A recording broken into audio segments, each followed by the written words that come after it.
there is a strong desire and appetite for better understanding what the new gateway tunnels will mean for New York City and the region, and what options we have for improving Penn Station to handle the increased volume of travelers coming into, out of, and through the station. The program we put together today is structured to share what the railroads and their consultants have determined about these issues. How many additional trains and passengers should they be planning for, and how can Penn Station handle that additional volume?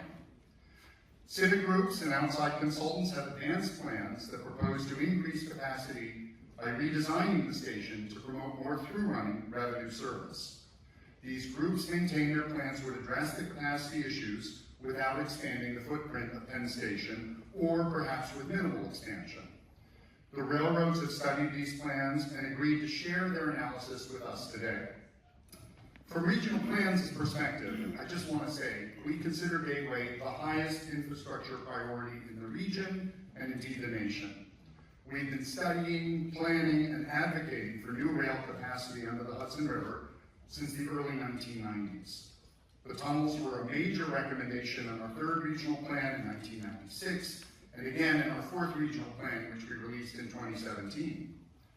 Simply put, New York City exists because of its access to a large, diverse, and talented workforce that includes the residents of the 5 boroughs, but also over 10 million residents of the wider region, including Long Island, the Hudson Valley, Connecticut, and northern New Jersey. Over 1 million people living in the suburbs work in jobs located in New York City, occupying more than 20% of all the jobs in New York City. New Jersey is both the largest portion of these commuters at about 450,000 workers, and also the fastest growing segment of the regional workforce. New Jersey accounts for about 2/3 of all new commuters from the suburbs to New York City over the last generation, from 1990 to 2022. To put it another way, New Jersey contributed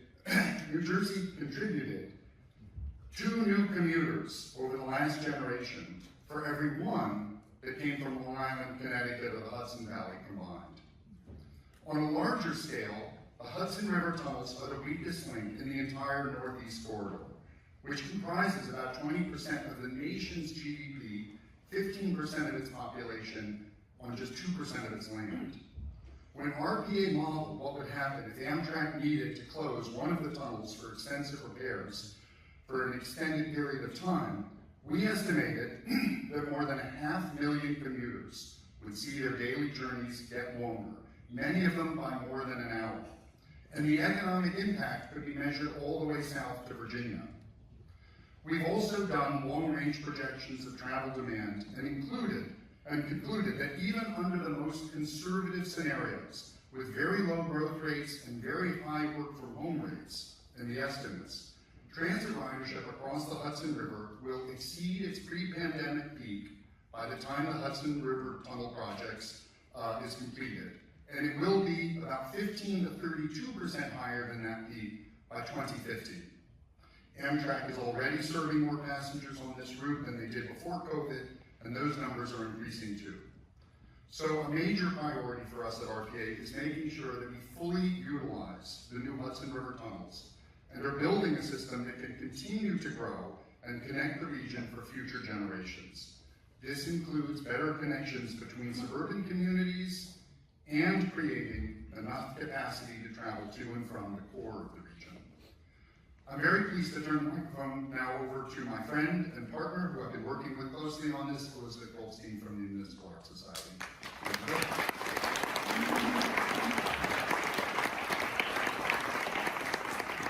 Thank you, Tom.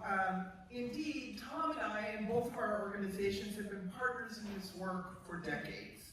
Then, as in now, we are seeking to raise the level of possibility for Penn Station from its current state to one that does the region and city proud. We already know what this looks like, a station like Grand Central that is user-focused, efficient, and a station that lifts you up rather than drags you down. MAS has a much narrower focus than RPA, just on New York City, as we have had for 130 years. But it is essential that anyone who cares about this city recognizes that our vitality is based on many factors that are far outside the boundaries of the city itself. The influence of the city and our importance is because we are at the center of many things. The region, many industries that rely on a network and workforce that may be based in the city, but most likely reaches far beyond. The focus that MAS brings to this issue is not just the importance of a highly functioning train station that will feed all that, but one that also serves as a centerpiece of an authentic place driven by a civic agenda. We seek a well-organized single station that may serve many railroad systems, but from the user perspective feels seamless. And when I say single, I mean Moynihan, existing Penn, and any expansion, when and if it's built, is one place, one that lives up to the transportation mission, but also welcomes newcomers who need to be welcomed and oriented to our great city. It must serve the needs of daily commuters and the existing and potential new community of residents with grace. Okay is not enough for the central engine of this community. Whether you're a neighbor, a commuter, or a visitor, you should find a clean, well-organized, well-designed public realm that serves your needs and helps you reach your next destination.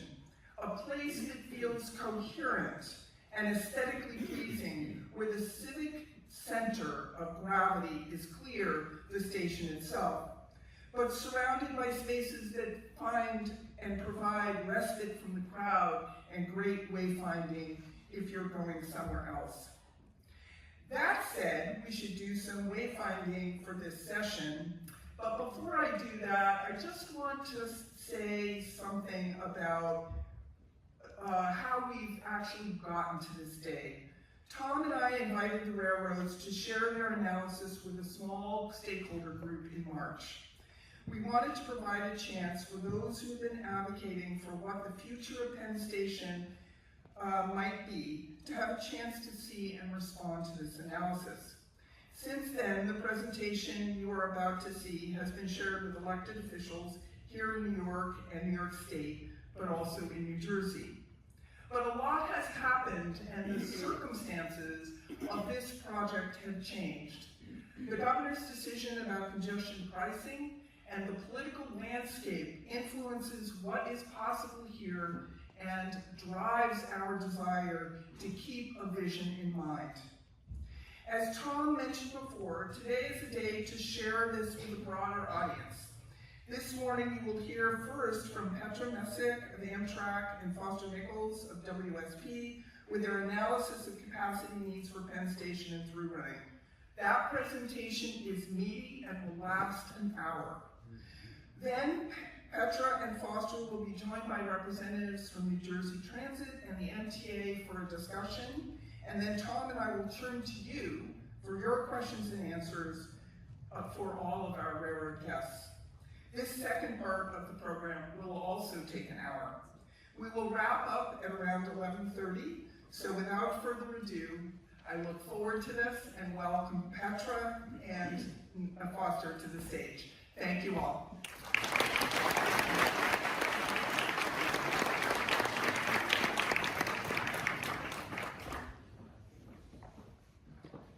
Good morning. Well, I want to start by thanking Regional Plan Association and Art Society for convening us here, and particularly Tom and Elizabeth, who have worked tirelessly to put together this forum, and their staffs. We were a little worried in the dog days of summer that no one would come and show up for a technical transportation presentation, but clearly we were wrong, and clearly your presence here is a testament to the importance of this topic and the importance of getting it right. So without further ado, I'll get started. Oh, I have to introduce myself. My name is Petra Messick. I'm an urban and regional planner and transportation planner. I've worked at Amtrak for about 12 years. And I've worked in New York City for over 20 years, mostly on region-shaping mega projects and planning and public engagement around those projects. So the Gateway program is central to my career goals, addressing the transportation bottleneck west of Penn Station that limits the rail capacity into New York. And so I'll talk more about the need for that program now.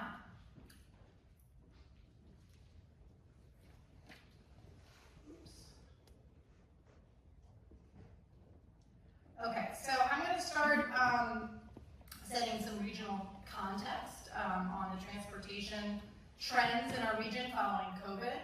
I'm going to dive into how Penn Station works, how we operate it today, then talk a little bit about some of the findings of our consultants when they looked around the world at best practices for through running. And then I'll turn it over to Foster, who's going to take a deep dive analysis into the through running concepts and how they may or may not work here in New York, and then we'll get into findings, and then we'll break for the panel.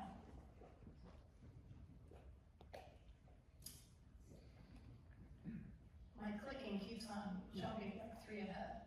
Okay, so here we are post-COVID. Transportation is largely recovered. Amtrak is now at or above pre-COVID ridership, which is great.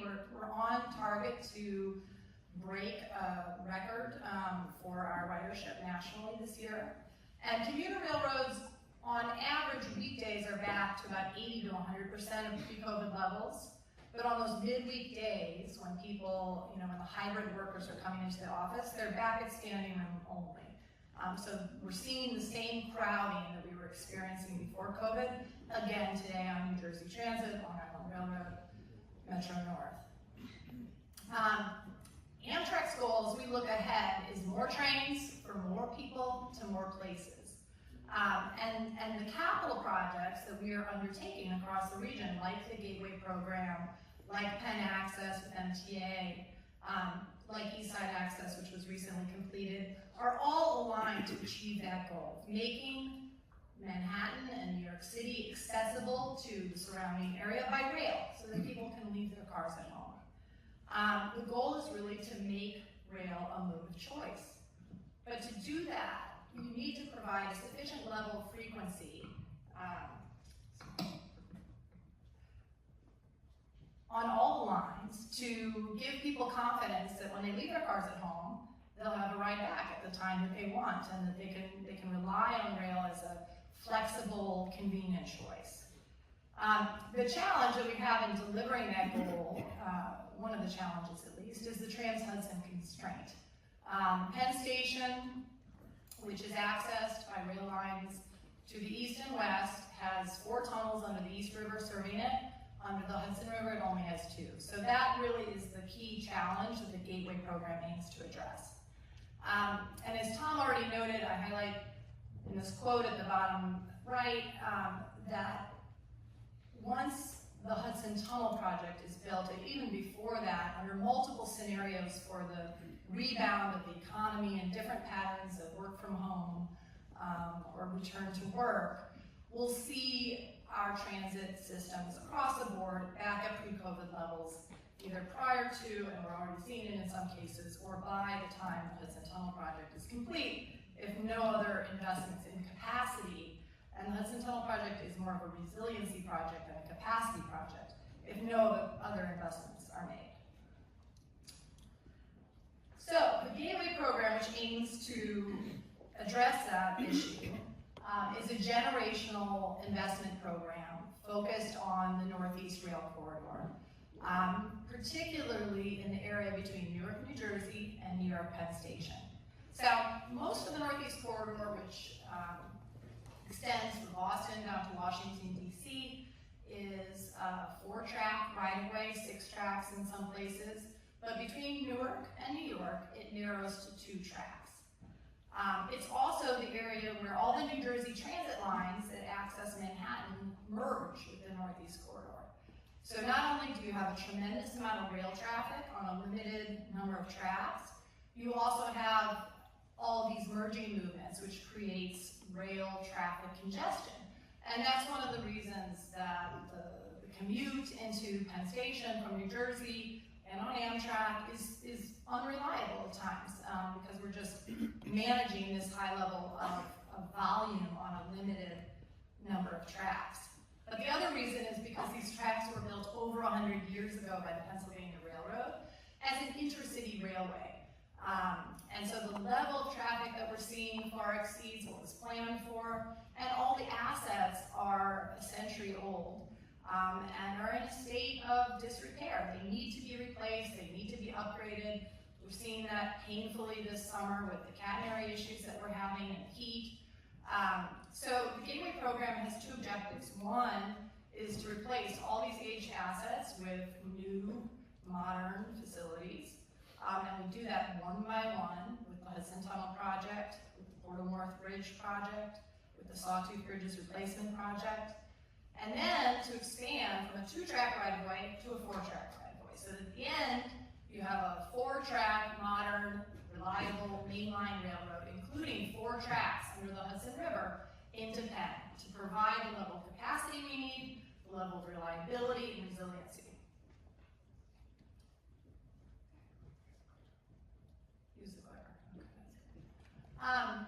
Fortunately, we have tremendous momentum for the Gateway program. For the first time in our history, there is a new source of dependable funding, some $30 billion available to Amtrak and its commuter partners in the Northeast Corridor for rail investments.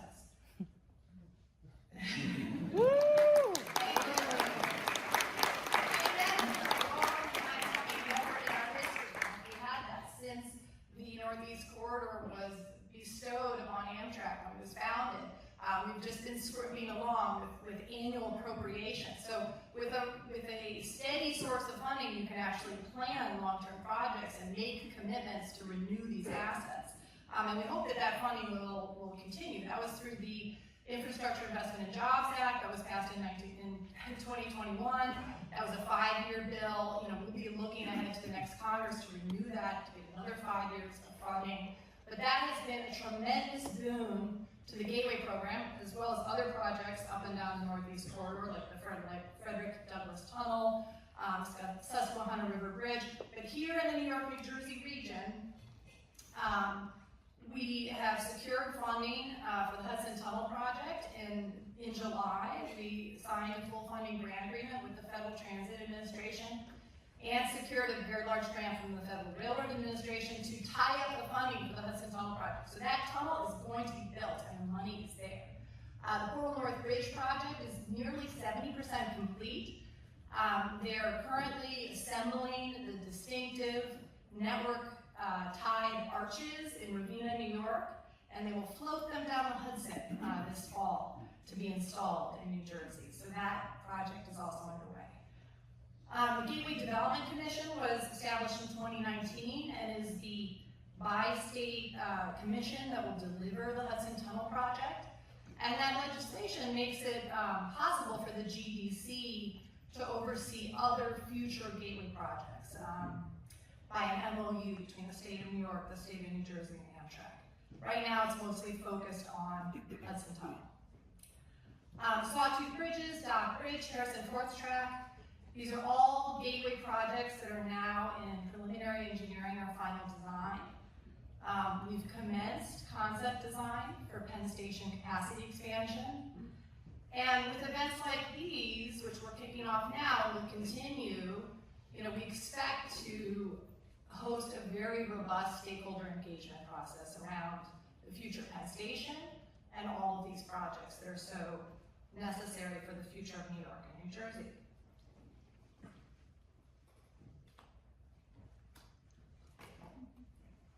Okay, so I want to talk a little bit about what the Gateway program really delivers in terms of rail service. And the goal is to expand access to Midtown Manhattan, particularly expand access to Penn Station with a direct one-seat ride, which is really important to commuters, on all lines, all days, all times.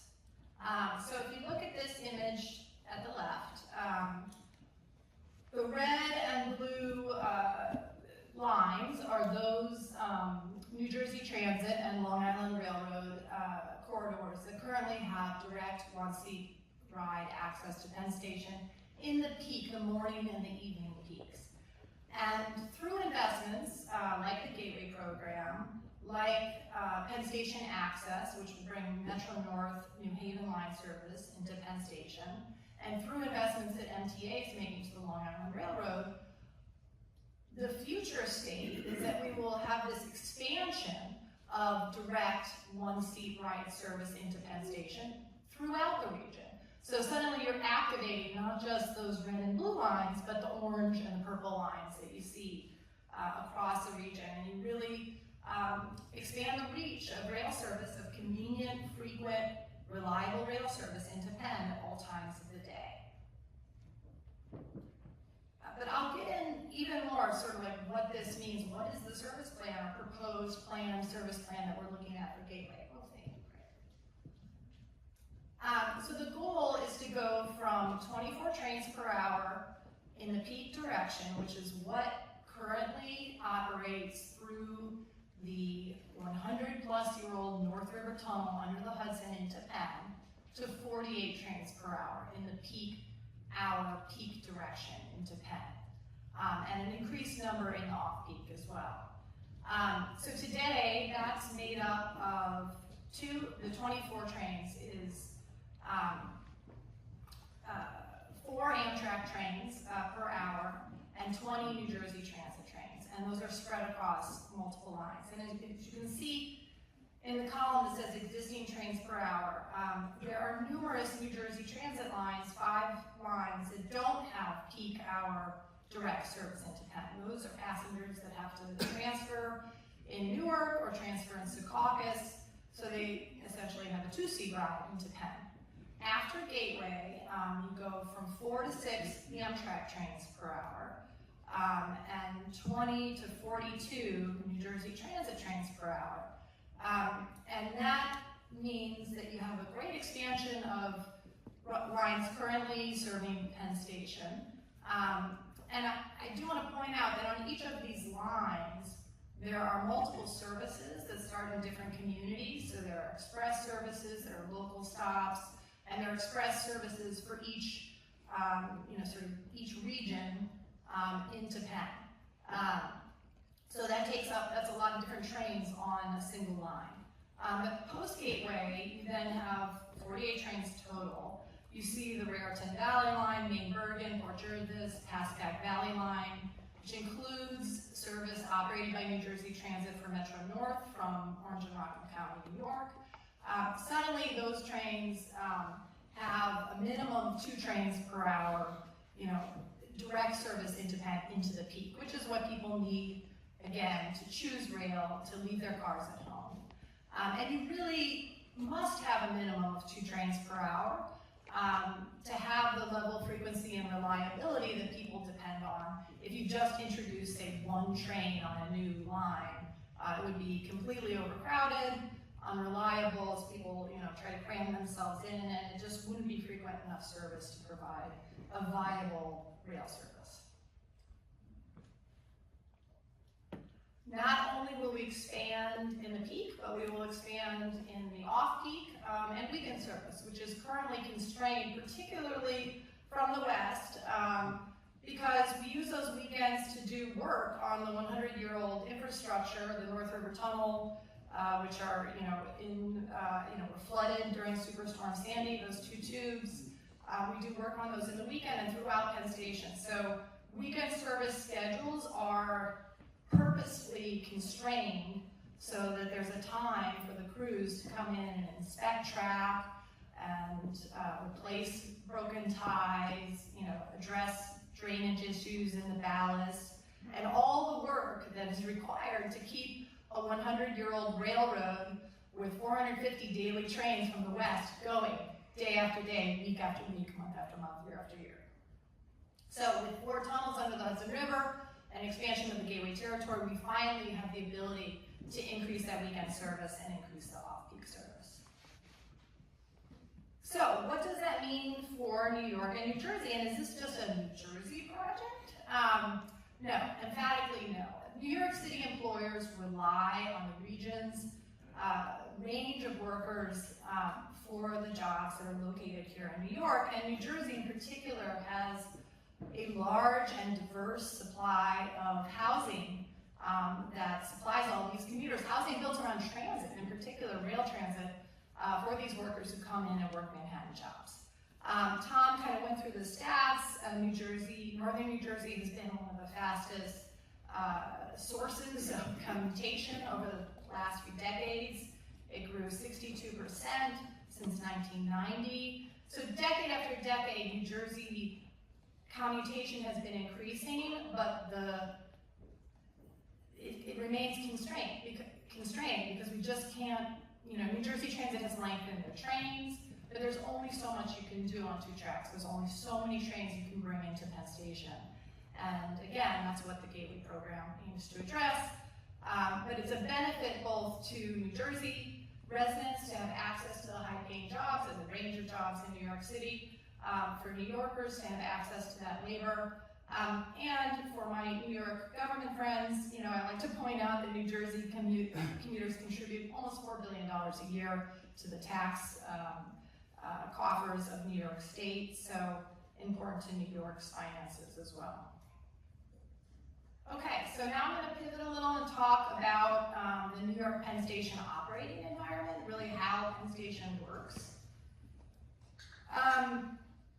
This view of the Northeast Corridor snaking, in from the west through Penn Station, across Manhattan, under the East River out to Queens, and then it's not shown here, but it splits, and then the Long Island Railroad begins near Sunnyside Yard, and the Northeast Corridor continues up to New England.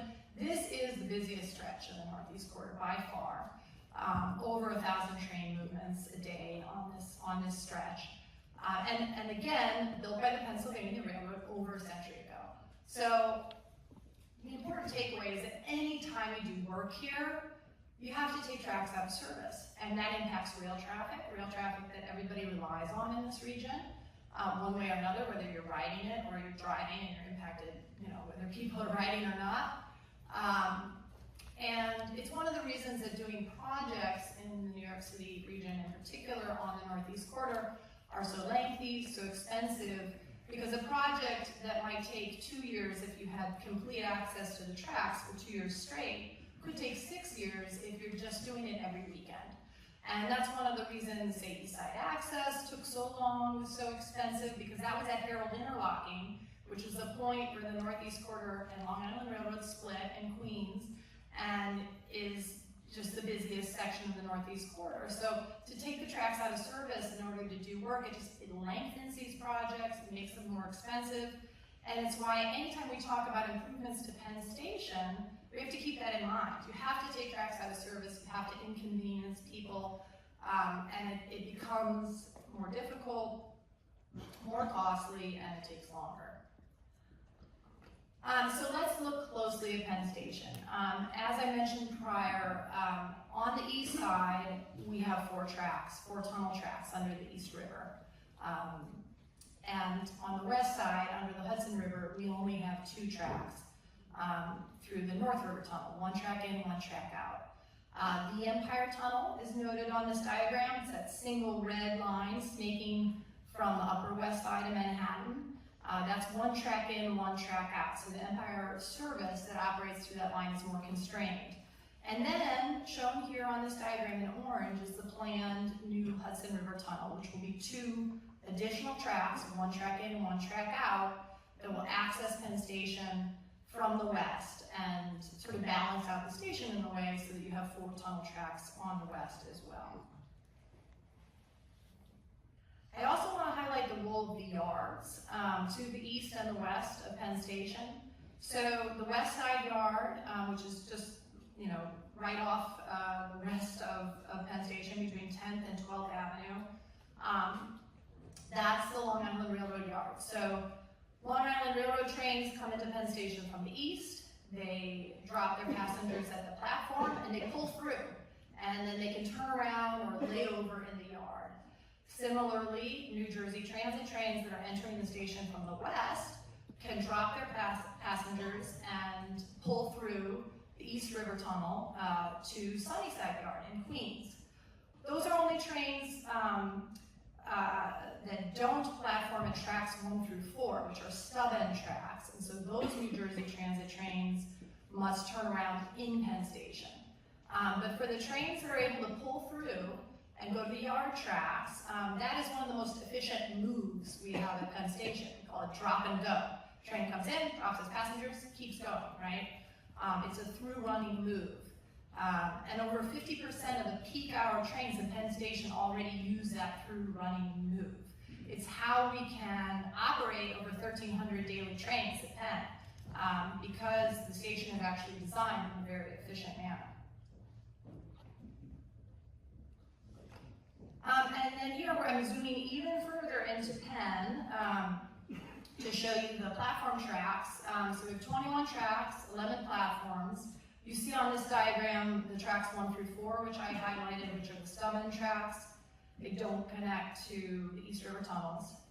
And what I want to highlight on this diagram is the planned Hudson River Tunnel. So that's shown all the new track infrastructure that will be built as part of the Hudson Tunnel project is shown in this diagram on blue. You have the 2 new tunnel tracks coming in from the west, south of the Empire Tunnel, south of the North River Tunnel, basically coming in through Hudson Yards, through a concrete casing that's already been built on the western yard, the eastern yard, and that we're building now in the western yard. And then critically, these 2 tunnel tracks connect to the I ladder and the J ladder at Penn Station. So those are diagonal tracks, they call them ladder tracks, because the train sort of climbs up the ladder of all these track connections to get to Penn. And that basically allows the new Hudson River Tunnel to act as a detour for the North River Tunnel. So once that new tunnel is built, we will reroute all rail traffic through the new tunnel and then take the North River Tunnel out of service 1 track at a time. So actually leaving 1 track of the North River Tunnel available for rail traffic as well. And that will allow us to preserve the existing levels of rail traffic while we do a gut rehab of the North River Tunnel, pulling out all the rail systems, all the clogged ballast, all the saltwater infiltration in the tunnel liner that happened during Superstorm Sandy. So at the end, you have modern direct track fixation on a concrete rail bed. We'll have less issues of straight current, less drainage problems, new catenary, new tunnel liner, and we'll have 4 new, or good as new, tunnel tracks under the Hudson River serving Penn. So you'll have a level of resiliency and reliability that we simply don't have today. We'll be able to do work on weekdays, not only overnight or weekends, because we have this redundancy connection to Penn. All right, so now I'm going to sort of introduce through running before Foster comes up and talk a little bit about the hybrid operation at Penn, which I've mostly covered, but to note that we have different types of services at Penn Station. Amtrak, which is shown in this diagram as the sort of turquoise, oops, wrong thing. Shown as the turquoise line here, is the only service that runs through Penn Station with passengers. Long Island Railroad, the trains run through out to the yard, but it drops passengers at the station tracks. Same with New Jersey Transit, they either drop their passengers and pull through to Sunnyside, or they drop their passengers, go back to New Jersey empty, or they reload the trains and go back to New Jersey full. So that's the variety of train movements that operate at Penn Station on a daily basis. I should mention, we will also welcome Metro North after the Penn Access project is complete. So then we'll have 3 commuter railroads and Amtrak.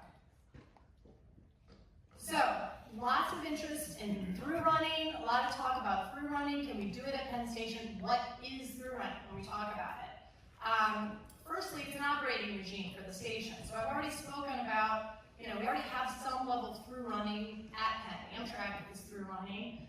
And the trains are through running, a good portion of them, but not necessarily with passengers. So it could be, you know, an operating regime, operating model. It's an efficient way to attract the passengers, pull through. Or, you know, it's a service objective. It's a way to support cross-regional mobility, to connect cities, towns, destinations on either side of Manhattan to each other with a one-seat ride, expanding regional mobility. So, you know, these speak to different goals. I think both of these goals are embraced by advocates around the region, but it's helpful to kind of point out which aspect of through running we're talking about. So, our consultants, led by Foster and WSP, did an international survey of through running around the world, and looked at some of the most famous examples of stations that have converted to through running, like Paris, Munich, London, Toronto. So I'm going to go through some of what they found. First of all, they found that the implementation of through running services, which in this presentation we're calling regional metro services, were usually focused on an inner portion of the region. So picture like New Rochelle, New York to New Brunswick, New Jersey, not New Haven to Trenton, okay? Or Summit, New Jersey to Hicksville, New York, not Highbridge to Montauk, for example. So you're not connecting the far reaches of the line. You're focusing your service on the area where we have the most population density, the most jobs, the most destinations, in order to provide a very regular, very frequent, transit-like, dependable rail service. So a little different than a suburban commuter service, certainly not an intercity rail service, but a transit-like service serving the inner portion of the region. What they found is that these services are generally not operated in the historic legacy train station that may already have a mix of intercity, high-speed, and suburban or regional services. Most of the examples we found built new tunnels or new shoulder stations with tracks expressly devoted to this regional metro service with very simplified interlockings or junctions to facilitate this fast, frequent subway-like service.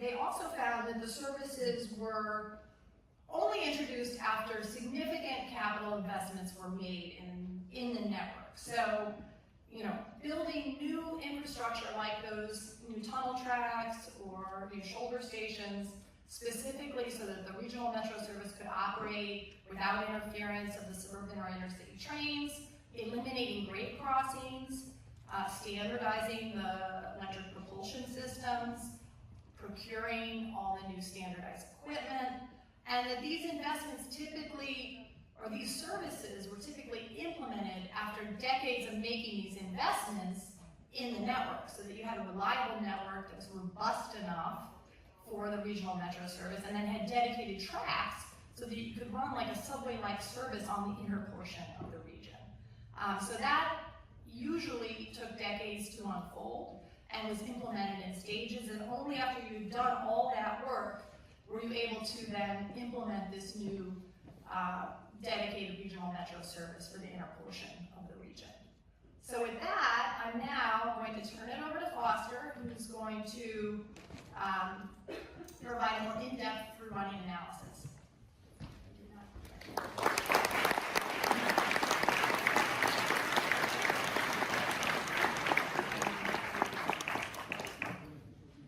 Thank you, Petra, and thanks also to RPA and MAS for hosting this event. I'm Foster Nichols. I'm a civil engineer and transportation planner, work for the firm WSP, and I do rail system planning and major station planning and design all over the U.S. And we're a big international company, so we actually have research and been involved in big rail projects and station projects worldwide. I have about 40 years experience in my career doing this kind of work. And a lot of that time, really back at the beginning, I've been involved at and around Penn Station with Amtrak and the 3 commuter railroads in the New York region. I guess to the extent that parts of Penn Station are still kind of crummy to be in, you can blame me for that. Keep working until we get it right. Although we've done some good things. Moynihan Train Hall is nice. The place is actually a lot safer. Newer, bigger entrances. So we're gradually making headway. I was tasked. There we go. Tasked by the railroads, all of the Penn Station railroads, with taking a long, hard, detailed look at 2 of the concepts for through running at Penn Station and through the New York region. The first is the concept by Rethink Studio. It's been out a while and well documented, and about which there have been now, I think, several public events. And then a somewhat later and slightly different version of the concept from the Tri-State Transportation Campaign. And the task I was given was not to kill them, but to actually make these, how would you make this work? And take a hard look at the proposal.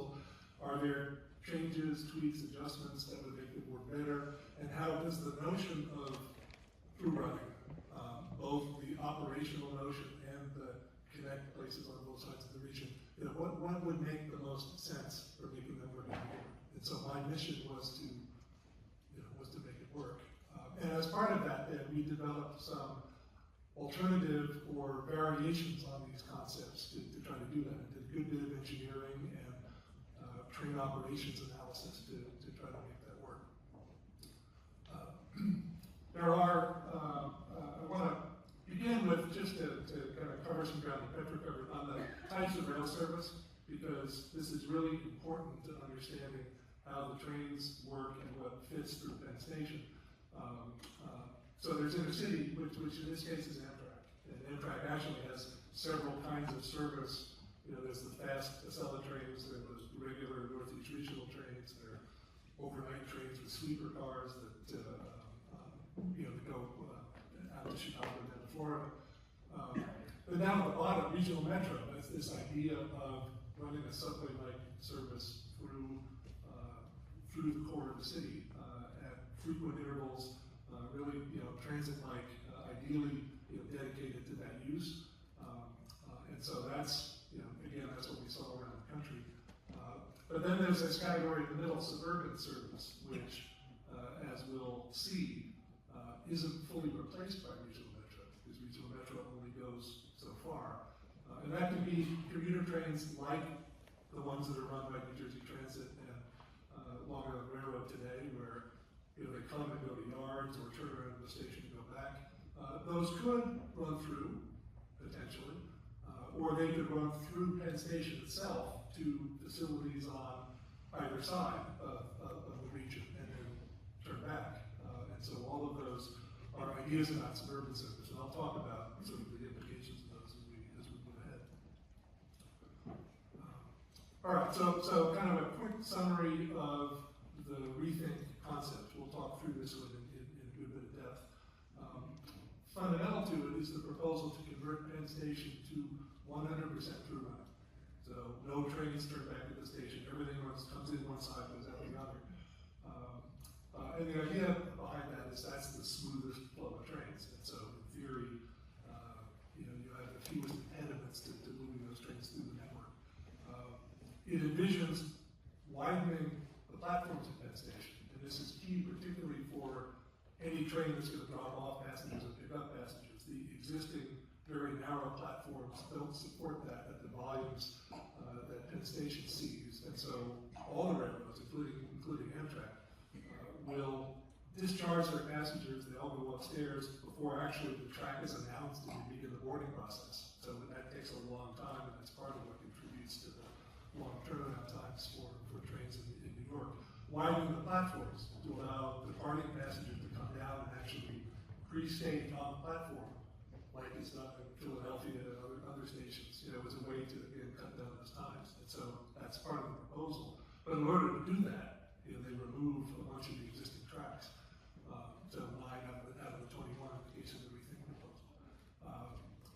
That plan, another key element of it is it remains entirely within the existing footprint of Penn Station.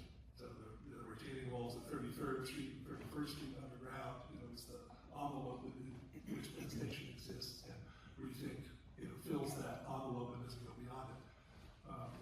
Key assumption in the rethink proposal is the full integration of all of the suburban service west of New York and east of New York. So kind of pairing up the suburban branch lines and really running the suburban service through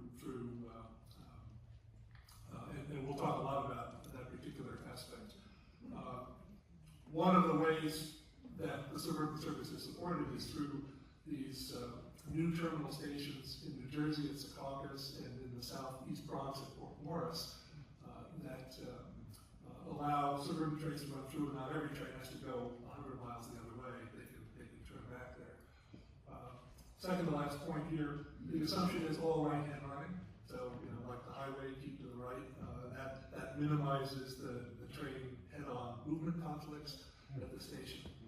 And key, the last point, the assumption is made that there are only 2 kinds of rail service. There's Amtrak, which is acknowledged, and then everything else, sort of the suburban, regional, metro ideas are blended into a train type that runs really like the subway, very short dwell times, and that is one of the key assumptions to kind of make this all fit within Penn Station, and we'll see a little bit later where that's a little oversimplified, we think.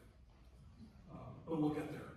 In terms of construction at Penn Station, it's not free of construction, but the idea is to limit the work that's done and utilize as many of the existing track and platform assets as possible.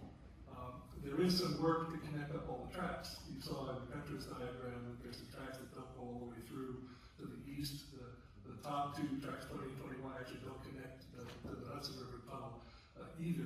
And so in the quadrants, numbers 1, 2, 3, and 4 here, those are places where some significant structural work needs to be done in order to make all the connections. But we engineered this, and it's feasible. It's feasible at cost and with some significant disruption, but you can do it. In the middle of the station, items 5, 6, and 7 are all about the tracks and platforms. And that's essentially let's keep every other track, eliminate every other track, and expand the platform so that we can get those wide platforms.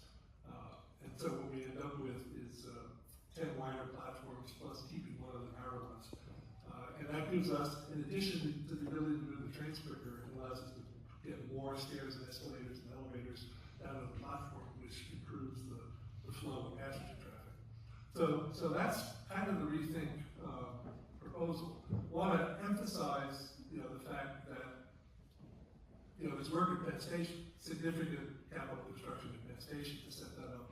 But that's not the only place. There's a lot of investment that's required to support this idea of 100% through running that happens really across the rail network. And these are images of those 2 locations, Secaucus and Port Morris and Bronx, where brand new, Secaucus has a station, but it doesn't have a yard.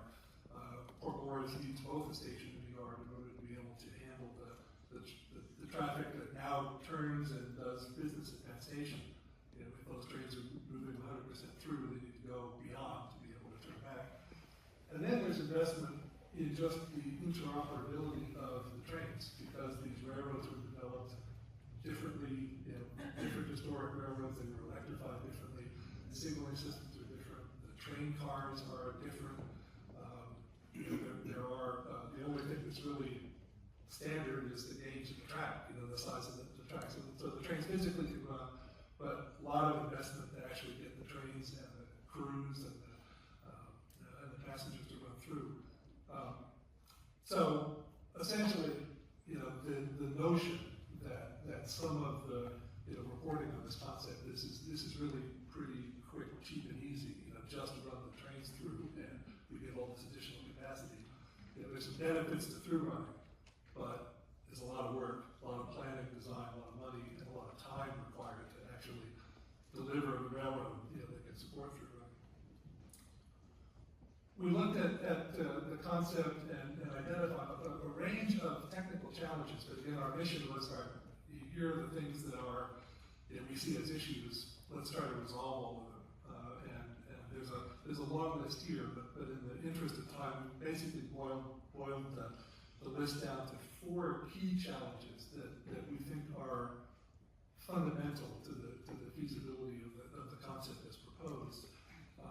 And I'll run through each of these, but essentially, the first is this issue of connecting up all of the branch lines, so that you've got fully integrated service, and that we found is not cost effective at the scale of the region.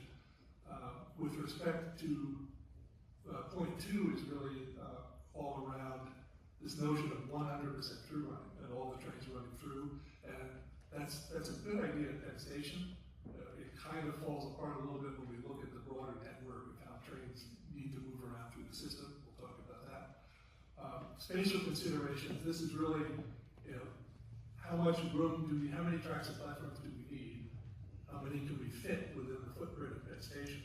And that's central to the question of, can it all fit, or do we need to expand, which is one of the big, I think, issues in front of us. And then the fourth is really just coming back to this notion of complexity, risk in terms of time and decision making, and the fact that there's really a lot to be done to implement through it. So on to point 1, the notion of full integration and line pairing. Again, the investment is massive, so all those interoperability investments now would need to spread all the way east on Long Island, all the way to Trenton, all the way to Port Jervis in Orange County. And what you find is, even the most optimistic projections about the travel market, you're getting beyond the point of diminishing returns, and that investment in capital, just is not going to be cost effective at that scale, because the dollars are pretty much the same, but the ridership benefits start to diminish. And that's one of the things we found in those examples. Regional metro is shorter for a reason. That's where the market is. That's where the investment is focused. That timing of doing that complete investment in interoperability also is kind of out of alignment with the timing of the completion of the gateway tunnel. And we need to, as Petra demonstrated, the market will be there when the gateway tunnel is open and the existing tunnel is rehabbed to fill that tunnel with trains from New Jersey. And this major investment sort of puts that at risk. And then the final point, again, not consistent with what we've seen in these other major cities that have invested in regional metro.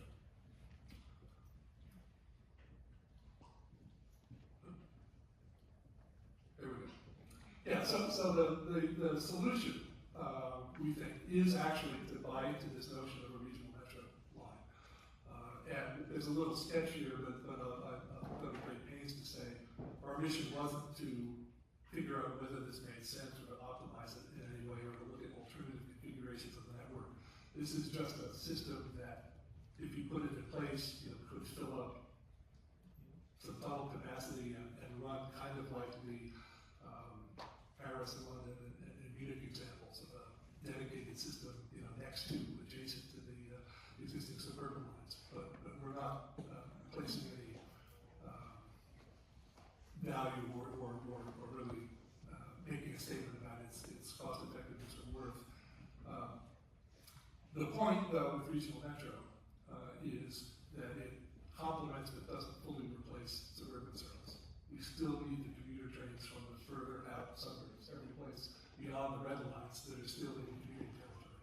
So Trenton, Ronkonkoma, places like that.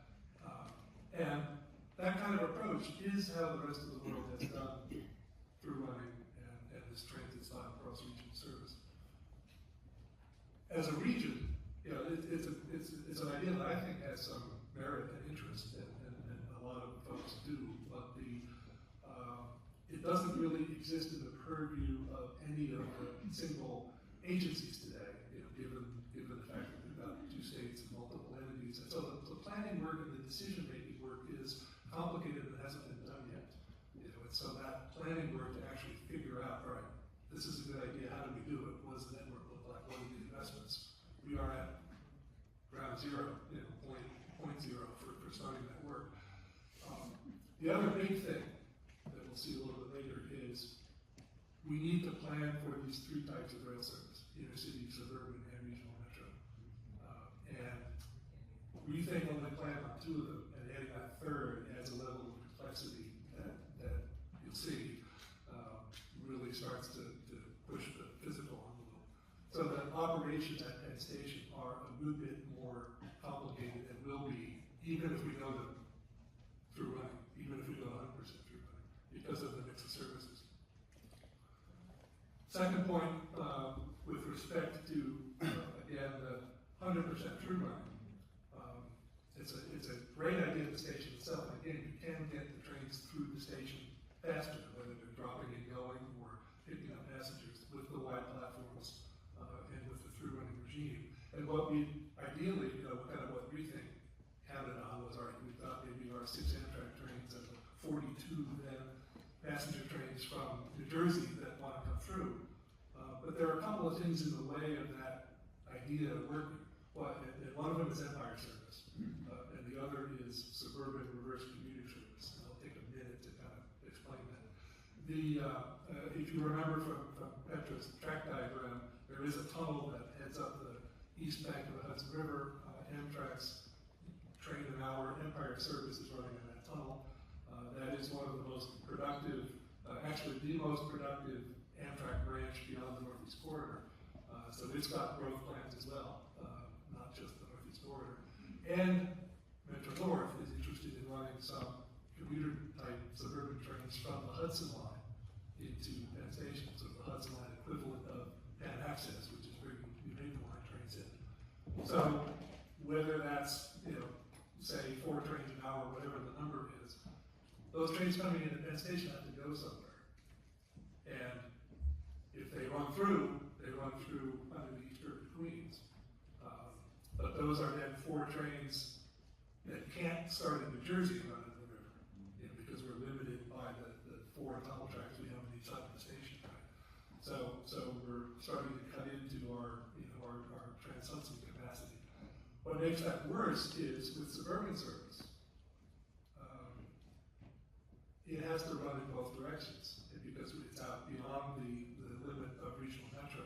So the plan is to run through Penn Station to, say, in this case, along the railroad, the blue line here comes in from Penn to Secaucus. Those trains have to turn and go back out to Ronkonkoma, to Babylon, wherever they're going.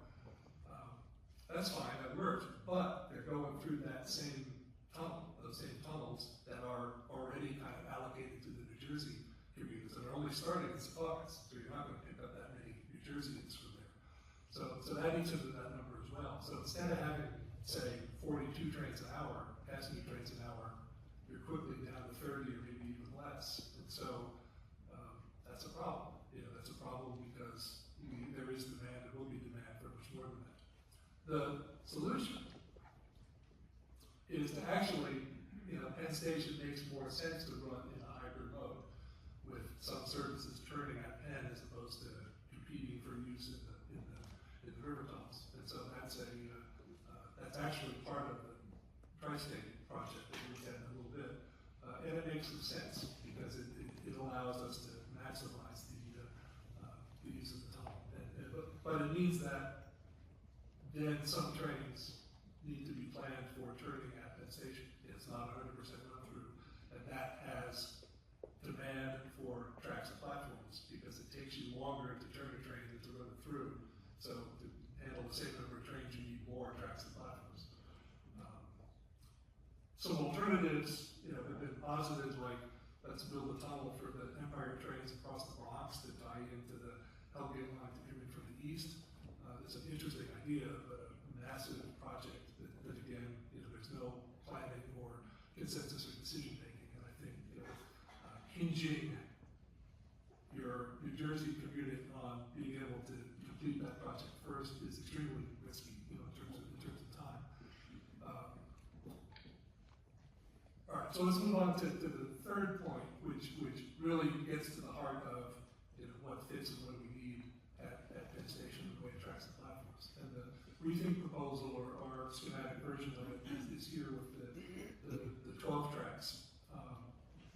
And our analysis actually shows that by the time we add up all what we need for these three services, deal with Empire service, deal with the suburban turnback service, we need somewhere between 21 and 23 tracks at Penn Station. That is based on an analysis of how this is done around the world. Metro showed you some examples of regional metro.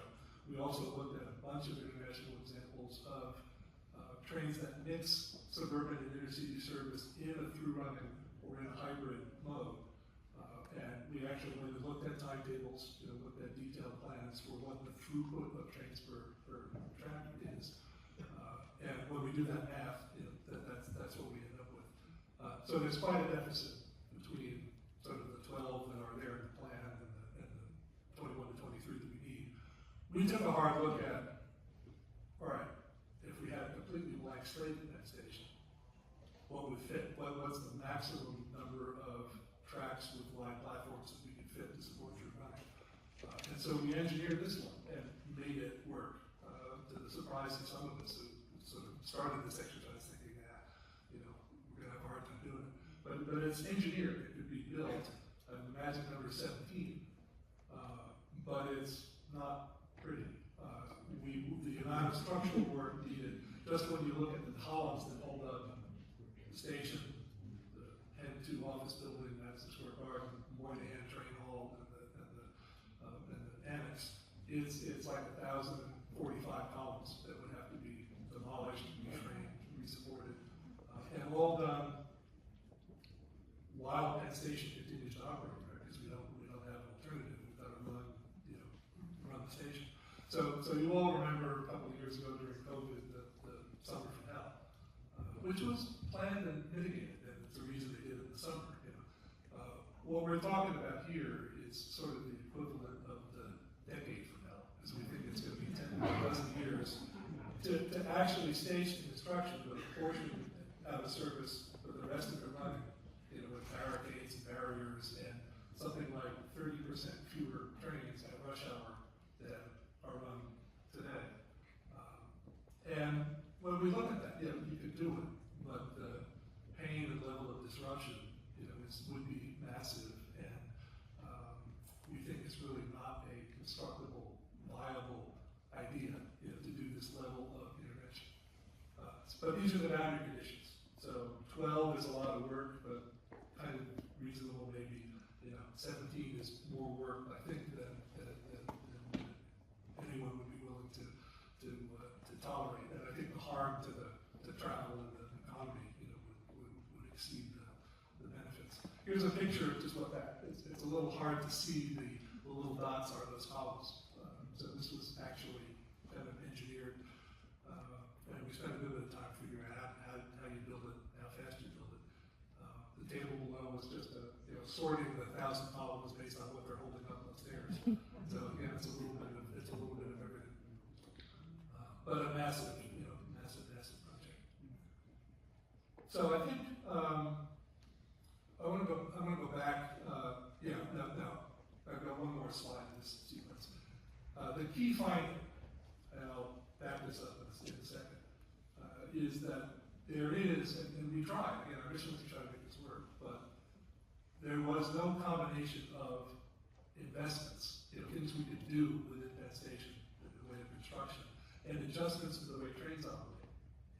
100% through running hybrid, where do the trains go? No combination that we came up with offered enough capacity within the footprint of that station to be able to deliver that 48 trains an hour under the Hudson River, which is the target. We just can't get there based on the math. So the conclusion we come to, a little bit reluctantly maybe, is that there really is no alternative to expanding the station, even if you wanted to implement regional metro and through that you would need more tracks and platforms at Penn Station than will fit within the existing envelope. And what drives that are sort of these four factors. One is the need to get to 48. And again, we have heard, well, maybe we don't, need that many trains or people as we come out of COVID. I think the recent evidence is showing to the contrary. And the main thing is, we're going from 5 train size to 10 with a reasonable frequency, the table that Petra presented. So, maybe not all those trains have 16 or 1700 people in them, and that would be a good thing actually for the region. But the demand is going to be there on day one of Gateway being in the middle to run those 42 commuter trains and the 48 total trains. So we got to solve for that. Through running and wider platforms, we do get higher throughput. Right? There is a benefit, a significant benefit there, if done right. So that's the positive. But with the math of only widening the platforms so that we have as many platforms, where we've got twice the number of trains, that essentially means we need to get a 4-fold increase in throughput per track in order to make it work within the footprint. And we think to kind of squeeze that in, assuming Amtrak and only one other class of service that only needed to stop at Penn Station to dwell for 2 minutes or 3 minutes, and there could be a steady parade of trains pushing through. But with the 3 types of service and the need for this suburban service, which is not something, it's still going to have big piles of people in trains that are not as well configured for loading and unloading, and it's got to run on a timetable because it's less frequent. So if you're running through, you need to have some extra time to make sure that you can stay reliable. And this is where we really spent time looking internationally. So the Amtrak, at the end of the day, we can run about 3 trains an hour per track. That's driven by different kinds of trains, and the fact that in the future, as Amtrak doubles the number of Acela Express trains and increases the number of regular Northeast regional trains, at some point those fast trains have to pass the slower trains on the way between Washington and Boston. Today that's done often at Philadelphia, actually. It's not really done at New York, but when we get to double frequency, you got to do it in New York as well as Philadelphia, as well as a place like Baltimore to the south. It actually is, it's not possible to have the trains pass out of the railroad because there aren't enough tracks because the commuter trains are out there. So the only place really that Amtrak can pass itself is in the major stations. And that's what drives that number down, the average of 3 an hour.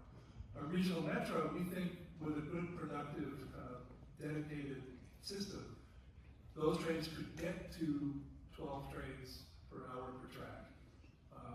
So that is like a 2 or 3 minute dwell time. That's fine for that service. But the suburban service, really the best we can hope for is about 6 trains an hour per track. And that's how the major European stations run. So we looked at Amsterdam and Utrecht in the Netherlands, we looked at Berlin and Stuttgart, which are actually new facilities that are recently built or currently being built.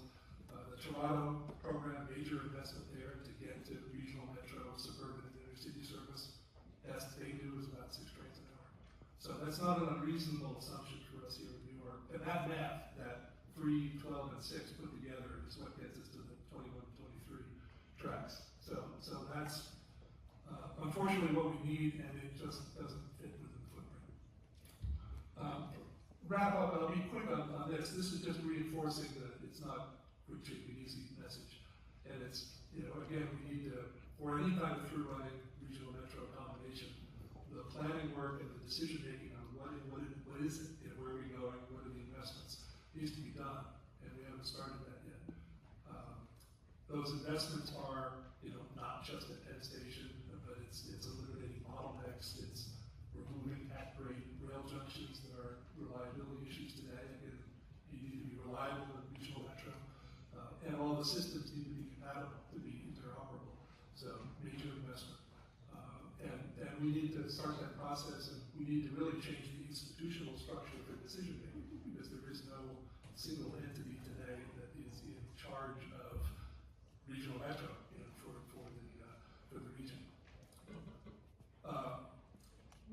So really, at the end of the day, the need for the capacity of the Hudson River when Gateway is finished and the tunnel rehab is finished, the only way to ensure that can happen on day one, we believe, is to couple that decision from any decisions about through running and regional metro type operations. Those may be good ideas, but to essentially hold the completion of the Gateway program hostage to that decision making is really risky. You know, what you're risking is not being able to run the trains when Gateway's up and running, if you can't make the decisions and get the funding to do that. So we think these are kind of separate processes. I'm going to move on, and I'm not going to spend as much time with the tri-state plan. You know, I think those are the main elements. I'll summarize them in a minute. The tri-state campaign plan is interesting kind of in a couple of ways. One, it is a hybrid operation. It doesn't insist on everything running through. So there are some trains that continue to turn at Penn Station.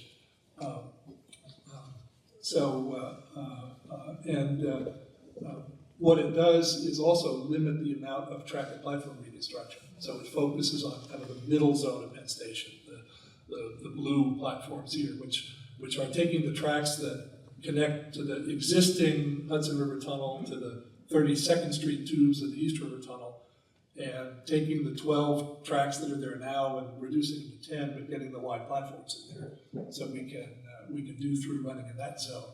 And then up at the top, in the part that's not colored, the Long Island Railroad into tracks 17 to 21 would kind of operate the way it does today. So they could turn back, they could support the reverse beam service up there. And the new Gateway Tunnel, Hudson River Tunnel, would plug in kind of at the south side of the station into the existing stub end tracks, those tracks 1 through 4. And the thought was, you know, maybe there's a little room to squeeze in some extra track capacity within the public right-of-way of 31st Street without getting into Block 780 and the blocks in the south. So that was the thought there. Here's actually a cross-section of 31st Street, so we looked at this. And the big blob there is the massive retaining wall that kind of sits under the middle of 31st Street. And there is the vertical line on the right is, that's the property line of Block 780. That's the retaining wall. So there is some room. So we could, if we did some work, reframe that out to the building line, and we could gain space for one track and one additional platform. And without touching or minimal impact to Block 780. So that's possible. So if we just run the numbers, up at the top part of this diagram, the Long Island Railroad zone kind of works the way it does. This run-through zone in the middle, can support the 24 trains an hour through the existing Hudson Tunnel and the 32nd Street East River Tunnel. And then we've got the new Hudson Tunnel coming into the stub end tracks on the south side. And what we want is 24. What we only really have capacity for is 13. So we're short by a lot, and I haven't even made allowance here for those Empire Corridor trains, which would require additional platforms themselves. So unfortunately, this idea comes to the same conclusion. It can get the trains through the tunnels, but we need more track and platform real estate at Penn Station that fits within the envelope. All right, so my wrap up is kind of the same 4 points, and then I'll hand back to Petra in a second here. It's the full network integration, is oversimplified. Regional metro really, if you like through running for its market benefits, we got to find a way to do that. But that drives, we have 3 types of trains instead of 2, so we've added complexity. This business of 100% through running has these dicey problems of the Empire service and the suburban turnback service. So hybrid operation probably makes more sense for the station. Pull all that together, we do the math, the 3, 12, and 6. We need more tracks than we can fit within the footprint. That's just physics and math. And all of these regional metro through running ideas, they may be great ideas, but there's a lot of work to be done to make them happen. A lot of cost, a lot of time, a lot of regional decision making. Do we want to, again, hold getting those Trans-Hudson slots, to figuring all that out and getting the money invested. And I think the railroads have come to the conclusion that no, they need to proceed and be ready with to be able to put those tracks in use as soon as the tunnel's ready. And so that is what's driving the current plans for the expansion of the station. And with that, I'll hand back to Petra to wrap this all up. Thanks very much.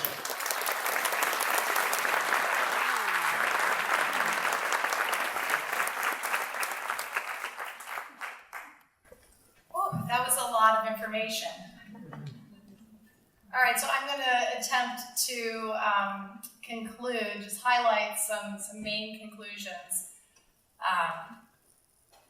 And those are that, first, Trans-Hudson service into Penn Station needs to be doubled, at least, to meet existing demand that we're experiencing now and have for many decades, and the future needs of the region.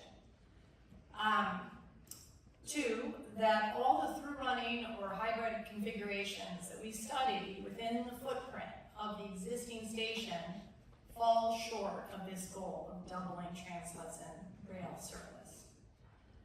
Three, that we should draw from international best practices that we've studied around the world, and that those best practices for through-running are a thoughtfully right-sized, targeted regional metro service that utilizes purpose-built infrastructure such as new tunnel tracks, a shoulder station, and this could include the new Hudson River Tunnel, dedicated and separate tracks in an expanded Penn Station, and something that Foster, I don't think mentioned, but a 5th and 6th tunnel under the East River, something that was studied by the Federal Railroad Administration under NEC Future, which was a programmatic environmental impact statement that looked at the future of the Northeast Corridor several years back, which at that time was already looking at the need for expanded capacity under the East River as well.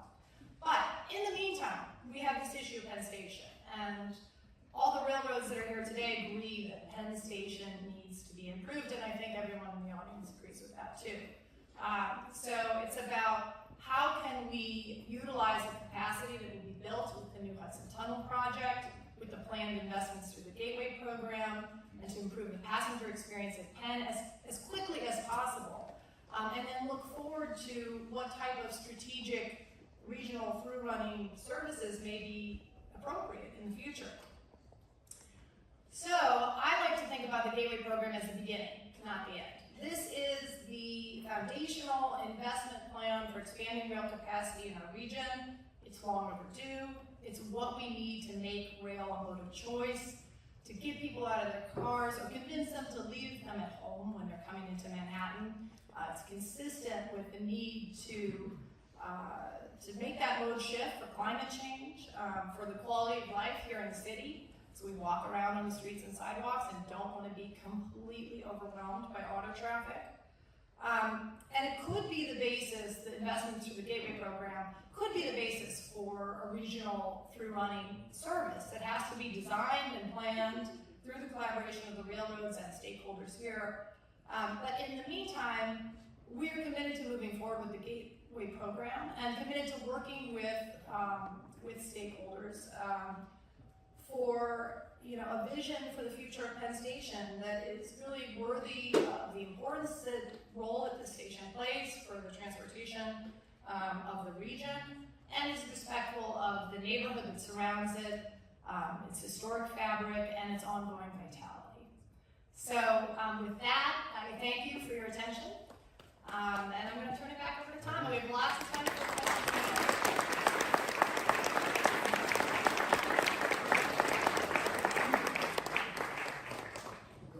So thanks everybody for sticking through those presentations. It is a lot of information and we want to give everyone a chance to dig into it. We're going to be joined, Elizabeth and I are going to be joined by Petra and Foster, and I want to introduce Jeremy Colangelo-Bryan from New Jersey Transit, Sean Fitzpatrick from the MTA to talk with us also. So why don't we all grab a seat and I'll take one too.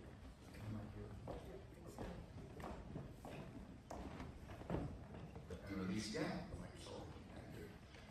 Maybe before we start, we will start asking folks, and two of my colleagues, Zoe and Mullen, are in the audience, I believe. There you go, Mullen and Zoe, where are you? There she is, with microphones. And so if folks will raise their hands, we will call on folks and ask them if they have comments and questions. But maybe before we do, I'll ask Sean and Jeremy from the MTA New Jersey Transit if you have any thoughts or comments you want to make about the presentation.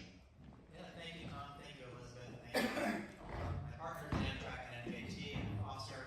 Thank you to everyone for being here. I think that this is a really important day, sort of as we look to the future, the near-term and long-term future of Penn Station and of regional rail in the New York region. I think that keen observers will know that our agencies don't always agree on every single detail of the future. But this is an area of real consensus, and it's a consensus based on the thoughtful, detailed, rigorous analysis that Petra and Foster walked you through. I think there's a couple areas that I want to focus on. First is to note that there is that consensus that the future capacity, current capacity needs of the region cannot be met within the footprint of existing Penn Station. There isn't a way for us to feasibly snap our fingers and convert the existing station to a configuration that would fully meet the demand that there is today, and that's going to continue to grow. But there's another area of consensus that I think is worth noting, which is that there are real benefits that the region, that us as transit providers could see from stitching our network together more completely, including through running. So I think that the need for that additional planning and collaboration with Amtrak, with New Jersey Transit, with MTA, both Long Island Railroad and Metro North, is another important takeaway that I have from this analysis. There's a lot of work to do to figure out, both within Penn Station, in the context of a potential expansion, but also all the other investments throughout the MTA and New Jersey Transit service areas that would be needed to make that happen. But this analysis is the starting point of that, and I think it's really a very important thing that we take advantage of the thoughtful analysis that's been done and think through what the long-term opportunities could be. And then the final note is that, as everyone has noted, we also, in addition to the needs of meeting future capacity, we have to better meet the needs of our existing commuters into Penn Station today. I think that the substandard experience that is often the case for riders in Penn Station, hundreds of thousands of riders every day, has to be addressed, and it has to be addressed now. That's why Governor Hochul sort of decoupled the Penn reconstruction project from the longer-term GPP to make sure that we make that investment now. It's why we've made investments, as have our partners, in things like the Long Island Railroad 33rd Street Concourse, which has sort of all the elements of what a better Penn Station will have. Taller ceilings, wider concourses, more light, more air, and a more comfortable and safer experience for everyone. And so we've been hard at work with our partners on advancing design for Penn reconstruction. That's not the focus of this event, and there's a lot more work to do on it, and we'll have updates for the public in the near future. But I do want to note that this analysis is also an important input into that process, and it is something that at the MTA, and I know our partners share this, remains a real top priority. So thank you everyone for being here. I'll turn it over to Jeremy. Thanks. Thanks, Tom. Thanks, Elizabeth. Certainly Petra, Foster, and Tom.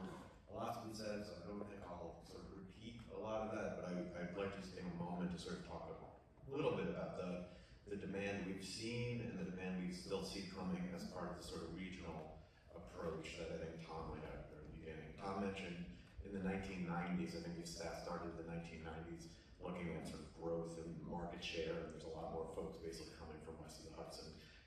That was in large part because we plugged a bunch of rail lines into Manhattan, right? So the Midtown Direct, anyone come from New Jersey today? All right, a few of you, right? A good regional audience. Yeah, it's a warm day, so we hope for the best. Those markets, though, if you came in on a Morrison Essex train, if you came in on a Montclair Lubin train, those train lines were plugged into New York by a couple of improvements that are too sort of boring to go into, but essentially the tracks connected onto the Northeast Corridor. Petra was talking about a lot of our services merge into the Northeast Corridor from that regional network, right in that area between Newark and New York. One is a little bit west of there. But those sort of investments spurred increased transit use, increased transit share, in our view, took cars off the road, had a lot of regional economic benefits. This next generation of investments, plugging in the other lines, I can't remember whose slide it was, but one of these two folks had a slide that showed things like the main line, the Bergen line, those other lines that would get that one-seat ride service, right? That is, in our view, part of how we grow the regional economy, we grow the transit share, we do this sustainably.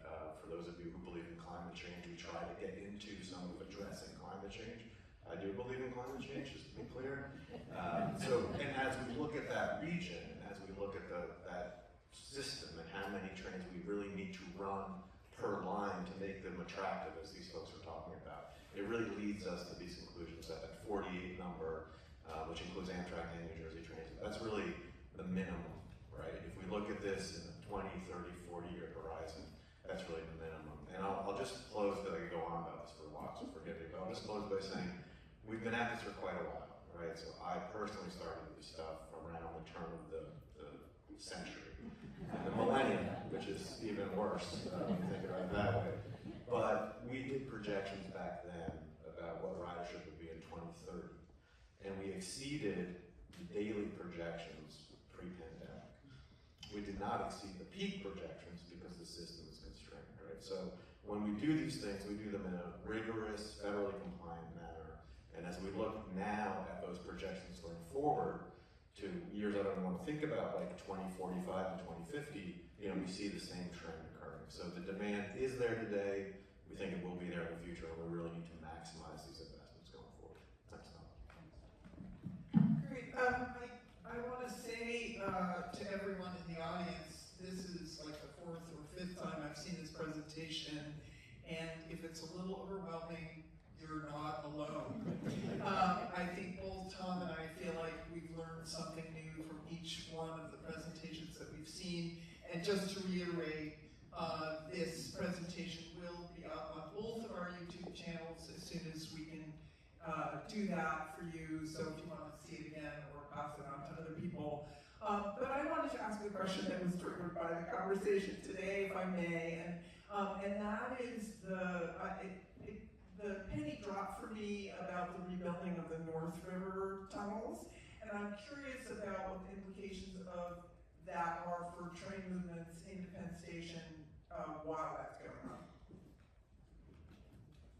Sure, Elizabeth, I'll address that.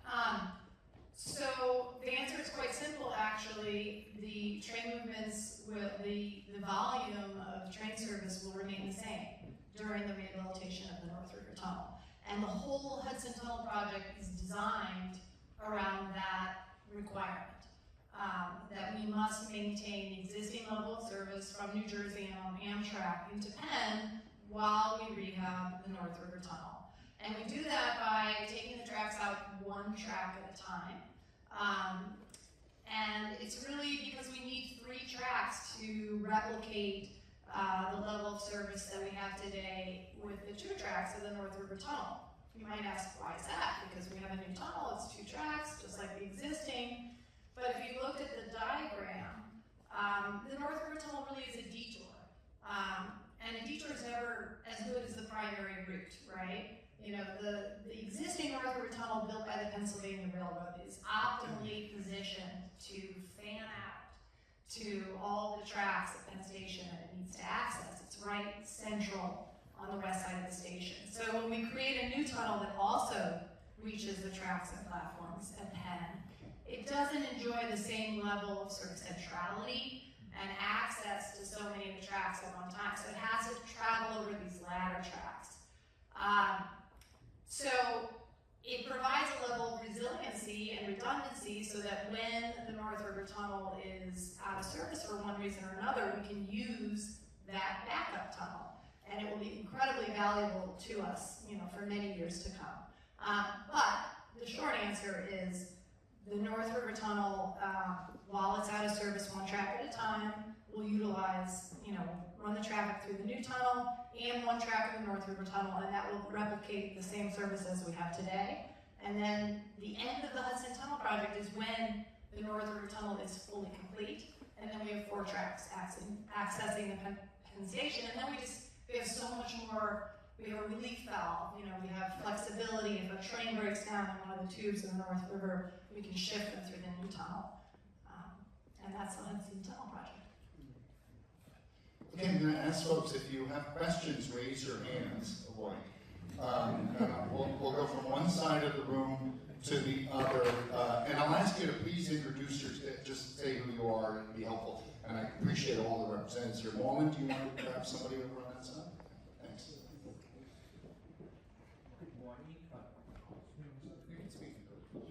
Good morning, my name is Javon Blackshear, and I have a question about using the Hoboken terminal to kind of divert the amount of people who do enter Penn Station, and perhaps, you know, using like a uni tickets that will work on ferries, the PATH train, the buses, and light rail in the meantime while this project is going forward. Okay, thanks. Why don't we give that to Jeremy? Yeah, there you go. You can hear me? Yeah. So thanks very much for that question. Hoboken Terminal, built in 1907, so a bit older even than that, is the other sort of major Trans-Hudson facility. When we look at the west side of the river used to be, of course, covered in rail yards, and most of it's now condos, but that one remains. Tom mentioned, and I think Foster mentioned, the Summer of Hell, which was 2017. We diverted about 25% of our peak service into Hoboken for about 8 weeks. That had been preceded, if you remember, by a series of derailments and other issues with Penn, so there was real focus, rightly, on improving conditions and doing that basic maintenance. So we diverted about, like I said, 25%, which is a bit less. So I got a little nervous when I saw Foster with 30% for 10 years. We did divert about 25%. Those Midtown direct trains that I mentioned, most of them, not all, were sent to Hoboken, which is historically where they terminated, right? That's where the Delaware, Lackawanna Western, you know, that was their facility, so they terminated those trains there. We worked very closely with the partners of the Port Authority. We increased the PATH, which is the connecting railway. We increased the PATH service dramatically. We did lots of things. We had free ferry tickets. We spent a lot of money, put a lot of time to make sure that that trip was at least as bearable as it could be for all those customers who were diverted. It worked sort of barely. It was 8 weeks. It was in the summer, so we had slightly lower loads just generally, you know, with vacations. It is not something we wish to replicate at all. I speak from personal experience about that. So while on paper it can look attractive, there are real sort of fundamental challenges with taking a big chunk of the railroad. We generated this demand by, like I said, plugging those lines into New York, putting them into Hoboken, and asking people to take these other services, which, by the way, are already quite crowded, right? Hoboken, Jersey City, there's a lot of development there, a lot of pressure on the PATH system. Anyone who takes the PATH knows that, right? So you're already dealing with a very busy system, and you're putting more people on top. So it becomes real challenging. Ferry has its own challenges because obviously the ferry is ending at the river, and then people need to get further into, say, Manhattan for their job. So there's significant challenges. Even when it was free, it wasn't overly patronized. And that's why, from our perspective, Hoboken is something we do when the railroad has a problem, but it's really not something we want to do regularly. Thanks, Jeremy. I would just add also that the PATH ridership is up substantially from 2017, so the capacity. So how about here on the left side of the audience? Sam, I see you there. Give you a chance. Well, Zoe, could you bring the mic to him? Or Mullen?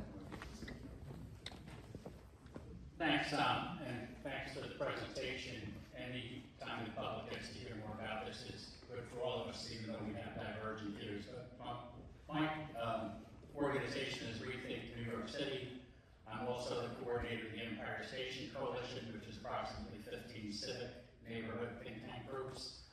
And I'm the coordinator of the Penn Community Defense Fund. And my question is, I think we all agree that Penn Station's in need of surgery, serious surgery. Now, you go to a doctor and you get an opinion, and 3 years ago we got an opinion in a room like this from Foster Nichols and from FX Collaborative, and they suggested that tracks 1 through 4 and tracks 17 through 21 were not candidates for through running. Peter Matusevich ultimately gave the presentation. He was very confident. In March, Foster told us that Rethink could get 42 trains per hour under the Hudson River. Now it looks like I'm hearing 38. And while we appreciate Foster and his expertise, he is working for the railroads. And on behalf of the public, we would like to ask the RPA and MAS to join us in supporting the call for an independent second opinion about through running. Because I'm sorry, I have a lot of trouble chasing these numbers around. And more importantly, why is Amtrak paying an outside consultant gazillion dollars to comment on international stations when Amtrak's own employee, Andy Byford, ran the Toronto system, which I think, Foster, you would agree, is probably the most analogous for running station to our own, and he implemented Crossrail in London. Somehow he got his actuarial tables right, did so just before the Queen died, the Elizabeth line, and he's also very experienced with Thameslink. I would be shocked if WSP or Amtrak had spent more than 10 hours speaking to him about this. So I have to say, this is a great presentation, but you're talking about $50 billion and taking people out of their homes. We'd like to see a lot more. Thank you.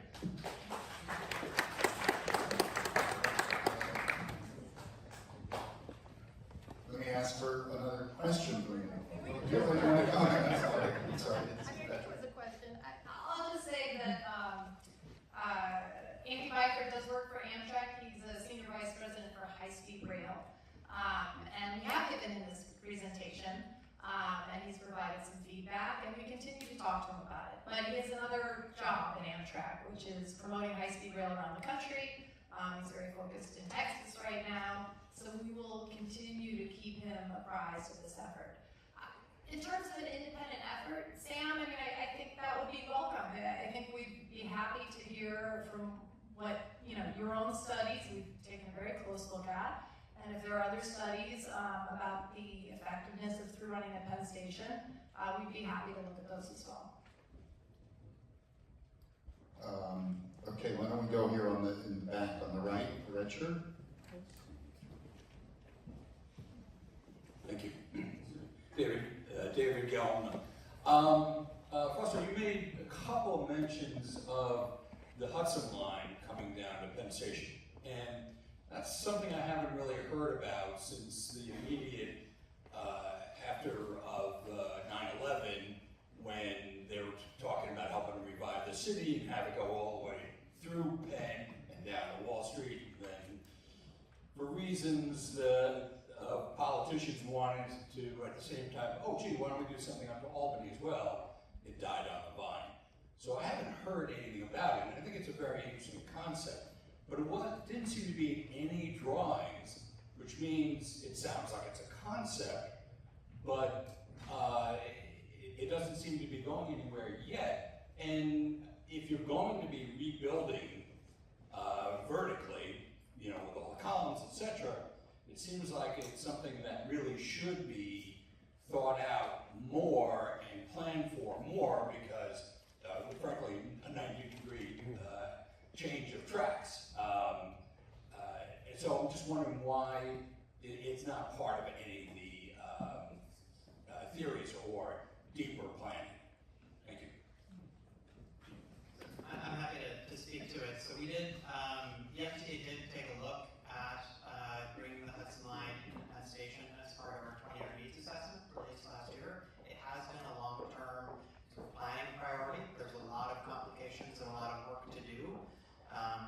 We're going to continue to advance that planning work. I will, note that from the MTA's perspective, the top priority for the Hudson line is ensuring its continued existence in the face of climate change. We put out a resilience roadmap earlier this year that outlined in detail some of the significant challenges with sea level rise, with additional flash flooding and the landslide and mudslide potential that has for a right-of-way that is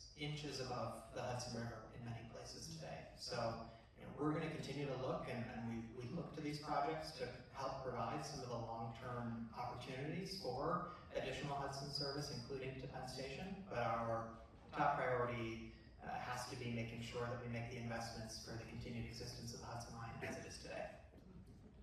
And I'll just add, That's on. just add quickly that our analysis, we weren't tasked with revisiting the entire concept, but the actual future train operating plan that's being used to support the design of the future of Penn Station does make an allowance for some Hudson Line trains in addition to increased Amtrak service through the existing Empire Connection tunnel, through the existing single track tunnel.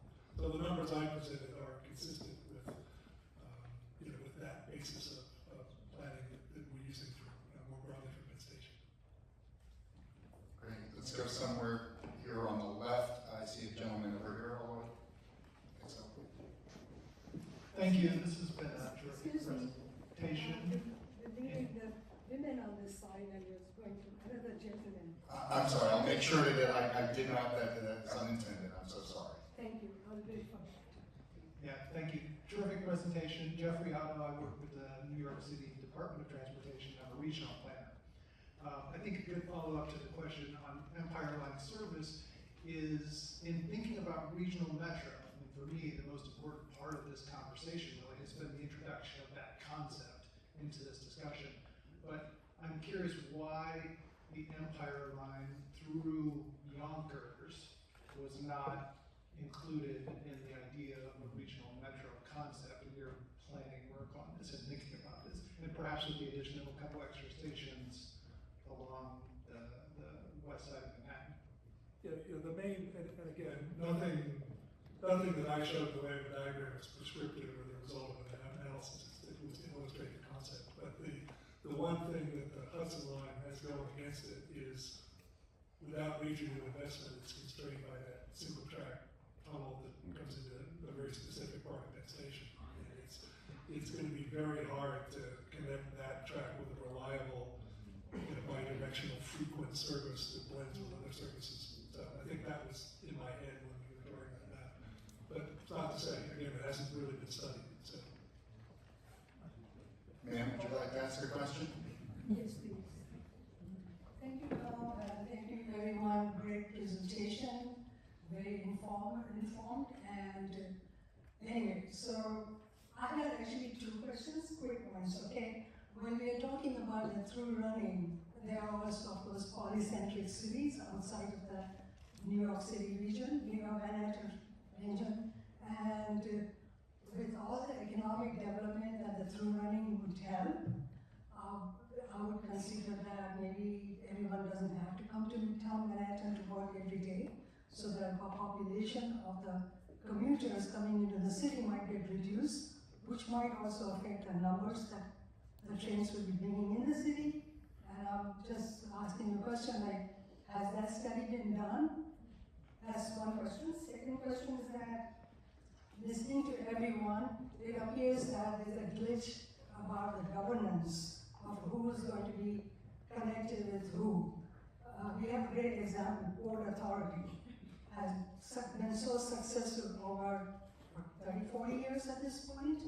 And something of that nature, an entity which could become like a Port Authority, which will then take over the decision making in the two states, Amtrak and others, and help out, like be similar to Port Authority, be something that can be instituted governmentally to work on that. And by the way, I didn't introduce my name. My name is Damu Radheshwar. I'm actually part of the Rethink NYC studio. Thanks so much. I'll take the first crack at it, since if I can. I think, you asked about kind of regional employment and connecting sub-centers. And I would say a regional plan association, we certainly see value in doing that. And yet the simple truth is Manhattan still remains the greatest foundation of jobs and where we expect most of the job growth in the future to occur.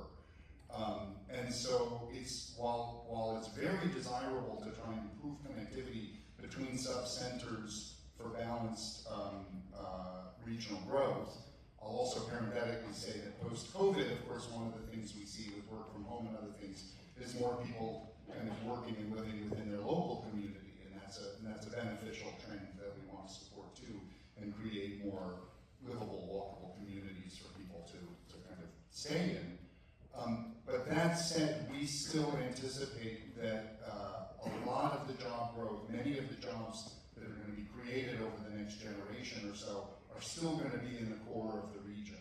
And so creating capacity to get folks from the suburbs and between the services, we have looked at whether we would try to merge the MTA and New Jersey Transit for the PATH system and others. Again, we've spent time looking at international best practices, and often what we see is that you can better connect service without necessarily needing to merge the institutional structure. And I think one of the things that Foster was talking about when he talked about the complications of through running is it's not just, in some ways I would almost argue the institutional barriers are the kind of least of it. A lot of it is actually like electrification systems and the running stock, the rolling stock itself and other things. What you're talking about is massive public investment to integrate those systems. It's not just a matter of organizational, institutional structure. Is that a fair way to put it, Foster? Yeah. Thanks, Elizabeth. I just want to add one more thing, because I do want to go back to my early remarks, because it relates to the second question that you asked about institutional integration. And that is that we have been calling for a long time, being MAS, for some kind of superstructure that creates a governing decision-making body. I'm sure the railroads to my left are cringing right now, but both in terms of the operation of Penn, because it's got so many different entities and so many demands, that seeking a decision-making mechanism for all of that makes a lot of sense, whether it's a port authority like entity or like the corporation that did Moynihan.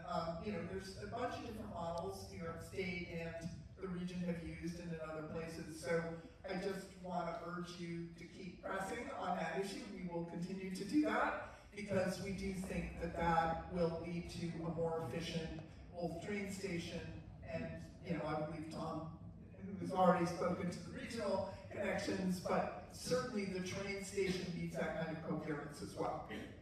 Does anyone else from the panel want to? Would you like to yell back? Okay, I want to try and make sure that I'm calling them first. I see a woman in the back right here. Go ahead. I apologize too, we're a little bit blinded by the lights. Madison Feinberg from ETA. Question for you guys specifically on the power and the rolling stock compatibility. What is the plan of the agencies to ensure that as we build out these projects over the next couple of decades with trains that might be in service 30, 40, 50 years from now, that we're procuring new equipment that can be through run in these various models that ETA and others have proposed over the years to ensure that that is not the bottleneck 10 years from now when Gateway is completed, and that we're not kneecapping the ability to do things like connect the expansion that you're proposing or tracks 1 through 5 at Penn Station to Grand Central in the future. Thank you. It's a great question. It is something that, regionally, nationally, we have a real challenge in rolling stock procurement. Here at MTA, with our partners at New Jersey and elsewhere, we've been looking to try to grow the domestic industry to make sure that we're able to, in a more cost-effective, more dependable, faster way, renew our rolling stock and add more where needed.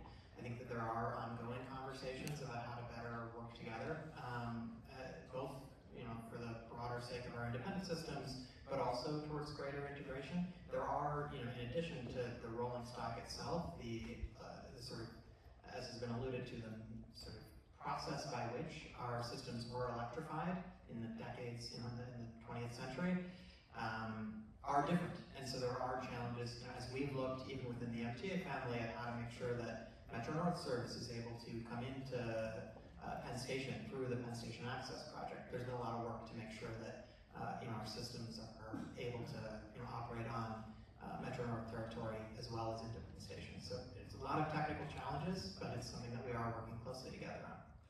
Thanks, Sean. Just add briefly, we have about 850 route miles of railroad, about half that's electrified. We've been looking over the years and have made some investments in this, but developing rolling stock that's as flexible as possible. So our dual power locomotives, which are diesel and electric, that allows us to extend service on the diesel portions, which tend to be for the west generally, and then they switch to electric when they hit the wires. That is a different system than the Long Island Railroad, third rail, obviously. There's been also looks at things like battery powered locomotives, trying to get again as environmentally friendly as we can. So a lot of those investments could lead towards the idea of some sort of regional metro, but the challenges are really quite large. Thanks for the question. What about the Grand Central part of that question, future-proofing for expansion of that? Well, yeah, how about kind of, in terms of planning for an expansion of Penn Station as being future-proof, either for, Petra, you've mentioned 5th and 6th tunnels under the East River, and I think the question is specifically, is there a future connection to Grand Central that's contemplated? Sure. I think that as we begin to think about plans for expansion of Penn Station, one of the goals would be to not preclude the ability of those tracks to extend eastward in the future to connect to a 5th and 6th East River Tunnel and enable a future through-running station. And if you're going to extend the tracks eastward to the East River Tunnel, you could theoretically turn them north to access Grand Central. So it's not part of current plans, but I understand that it's not infeasible from an engineering perspective. There have been, I think, very concept level studies done on that in the past, which I've seen, and it is considered feasible. I just add real quick on that one. In the Wayback Machine elements, but we did look at an option many years ago around sort of bringing new infrastructure under the river, new station in Manhattan, and going up to Grand Central. There are some sort of physical issues there that decrease the capacity, so you end up with fewer trains per hour because of the slower speed and sharp curves that are involved. So these are all the things we have to balance, right? The benefit of, say, a two-stop system where you have a Penn Station stop and a Grand Central stop, but then are you reducing substantially the number of trains you're operating because you are serving less of the region? So those are kind of the balances that have to be struck.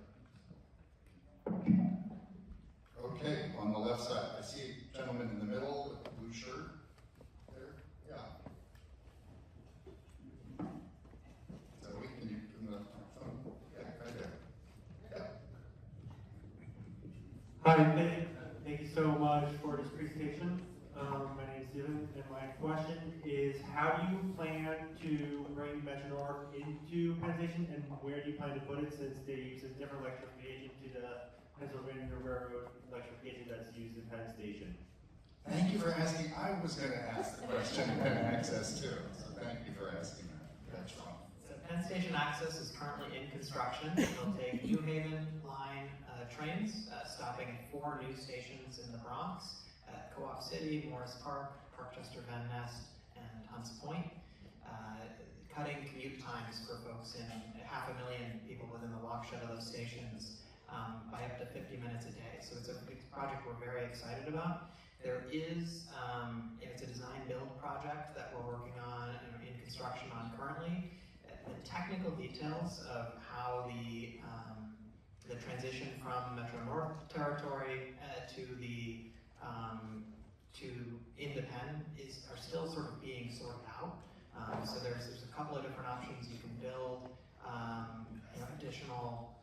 You can have trains that can use both catenary as well as third rail. There's also battery options that are being explored. So we don't have a sort of final answer to that question yet. There are a number of options. It's a question of what's going to be the most cost effective and what's going to be the sort of quickest to deliver on the timeline as we look to open that project as quickly as possible.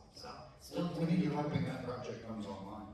well, so the design build contract was awarded at the end of 2022. We have had some construction challenges as we have scaled up construction. It's in doing that work in partnership with our colleagues at Amtrak as well as CSX, who operates freight along the Hellgate line, it's called, from in the Bronx, from sort of Queens up to New Rochelle. Has been a challenge, and it's something that we've, I think, gotten a lot, we've made a lot of progress. There was a presentation before our board this past month, kind of updating on that. So 2027 is the date that we're holding, but there have been some delays, and we don't yet have a final sort of adjusted schedule. Great. Thank you. Thanks for that question. Yeah, you're in the front. Okay, my name's Gene Sinigalliano, and, sorry. And my family and neighbors are at risk of losing their lifelong homes where we lived for 40 years. So we are residents of Block 780. I'm a member of the Empire State Coalition, but I was also on the Community Advisory Working Group for Empire State Development Corporation. I was the only at-risk resident who was a member, and I attended all those meetings. I note that both the Regional Plan Association and the Municipal Art Society support both Cuomo's GPP and then Hochul's revised GPP. But now those have both been highly discredited, and the primary company that was supposed to help pay for all these renovations is not building anytime soon and probably won't have any funding to pay for all this price. And I have to ask you, it appears that you guys also support the southern expansion of Penn Station, which will decimate 2 city blocks, including Block 780. And I wanted to ask, what other civic groups are you aware of that also support the demolition of my neighborhood on these grounds laid out by the railroad, especially considering we're in a severe housing crisis, and you don't normally tear down affordable housing and put seniors out of their homes, and you find a better way to do this.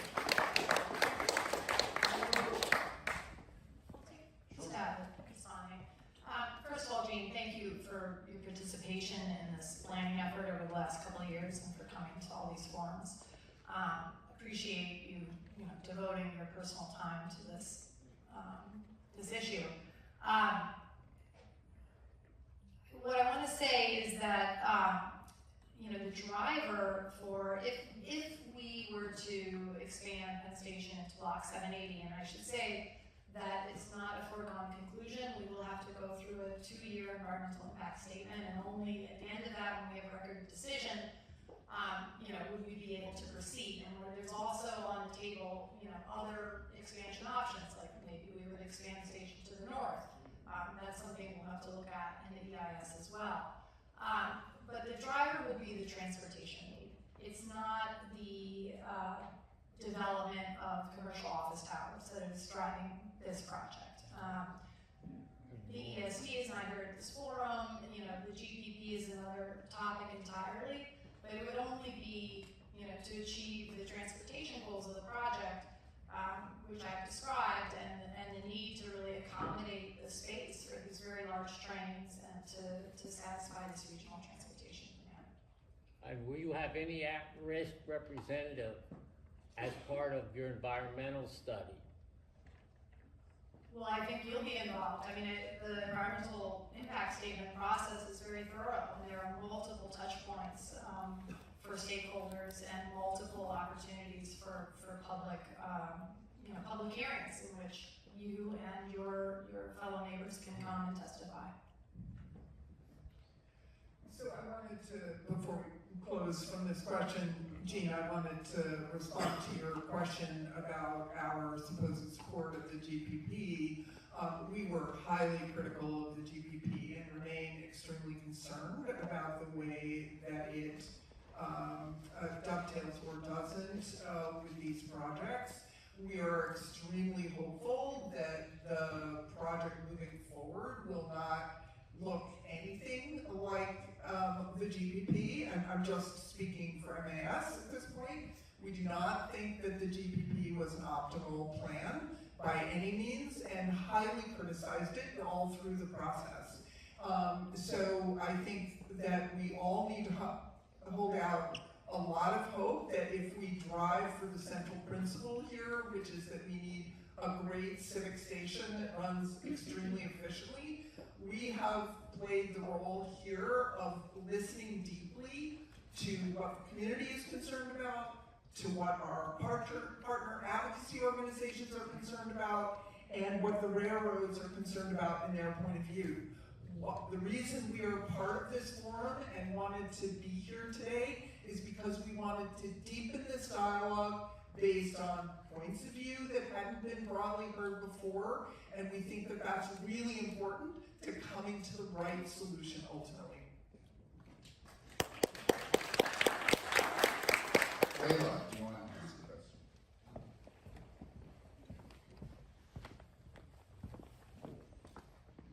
Thank you, and thank you for this great presentation. My name is Layla Lovizico. First, a comment, international best practices that you're mentioning, I think, may omit the fact that this running modalities in international regions have been built a long time ago. So for example, in Paris, all the legacy stations are actually connected. What you see today as the next phase of development is more recent, just because the original legacy stations have already been connected. You know, whether it is Versailles or Doudon or Marne-la-Vallée, and in Paris, you know, Gare de Lyon or Gare du Nord, they are the legacies and they have been connected. So just something for the historical perspective. They started in 1978, the first RER. So they've been at it for a very, very long time. So just for a little bit of the historical perspective. One question for Foster: would you actually provide the general assumptions that you have made? Like, what is the methodology that you use when you reach these conclusions? You know, it's the second time I see the presentation, and as Elizabeth said, we learn more. But I actually have even more questions. I want to know, what assumptions did you make for dwell time at Penn Station, and if we can get into the more granular aspect of it. I know that it was already pretty deep, but I think there's a hunger for even more detail. And then my question is, we've been talking about the southern extension, and we've been talking about the 48 trains per hour. That is the minimum goal or optimal goal. Is the southern extension reaching the 48 train per hour mark? Yeah, let's do the last part first, real quick. We will not build an expansion that does not meet that optimal mark. But my question is the southern expansion giving you the speed? Is it meeting it yet? Yeah. We believe that it will. But is it, yes, We're yes still or in no? concept design, so we're looking at a number of alternatives that will be brought through the environmental impact statement, and any alternative that we put forward will meet that goal. Okay. But just so that we understand, so through running does not meet the goal, but you have not reached the same level of certainty on the southern expansion. Is that another way of saying it?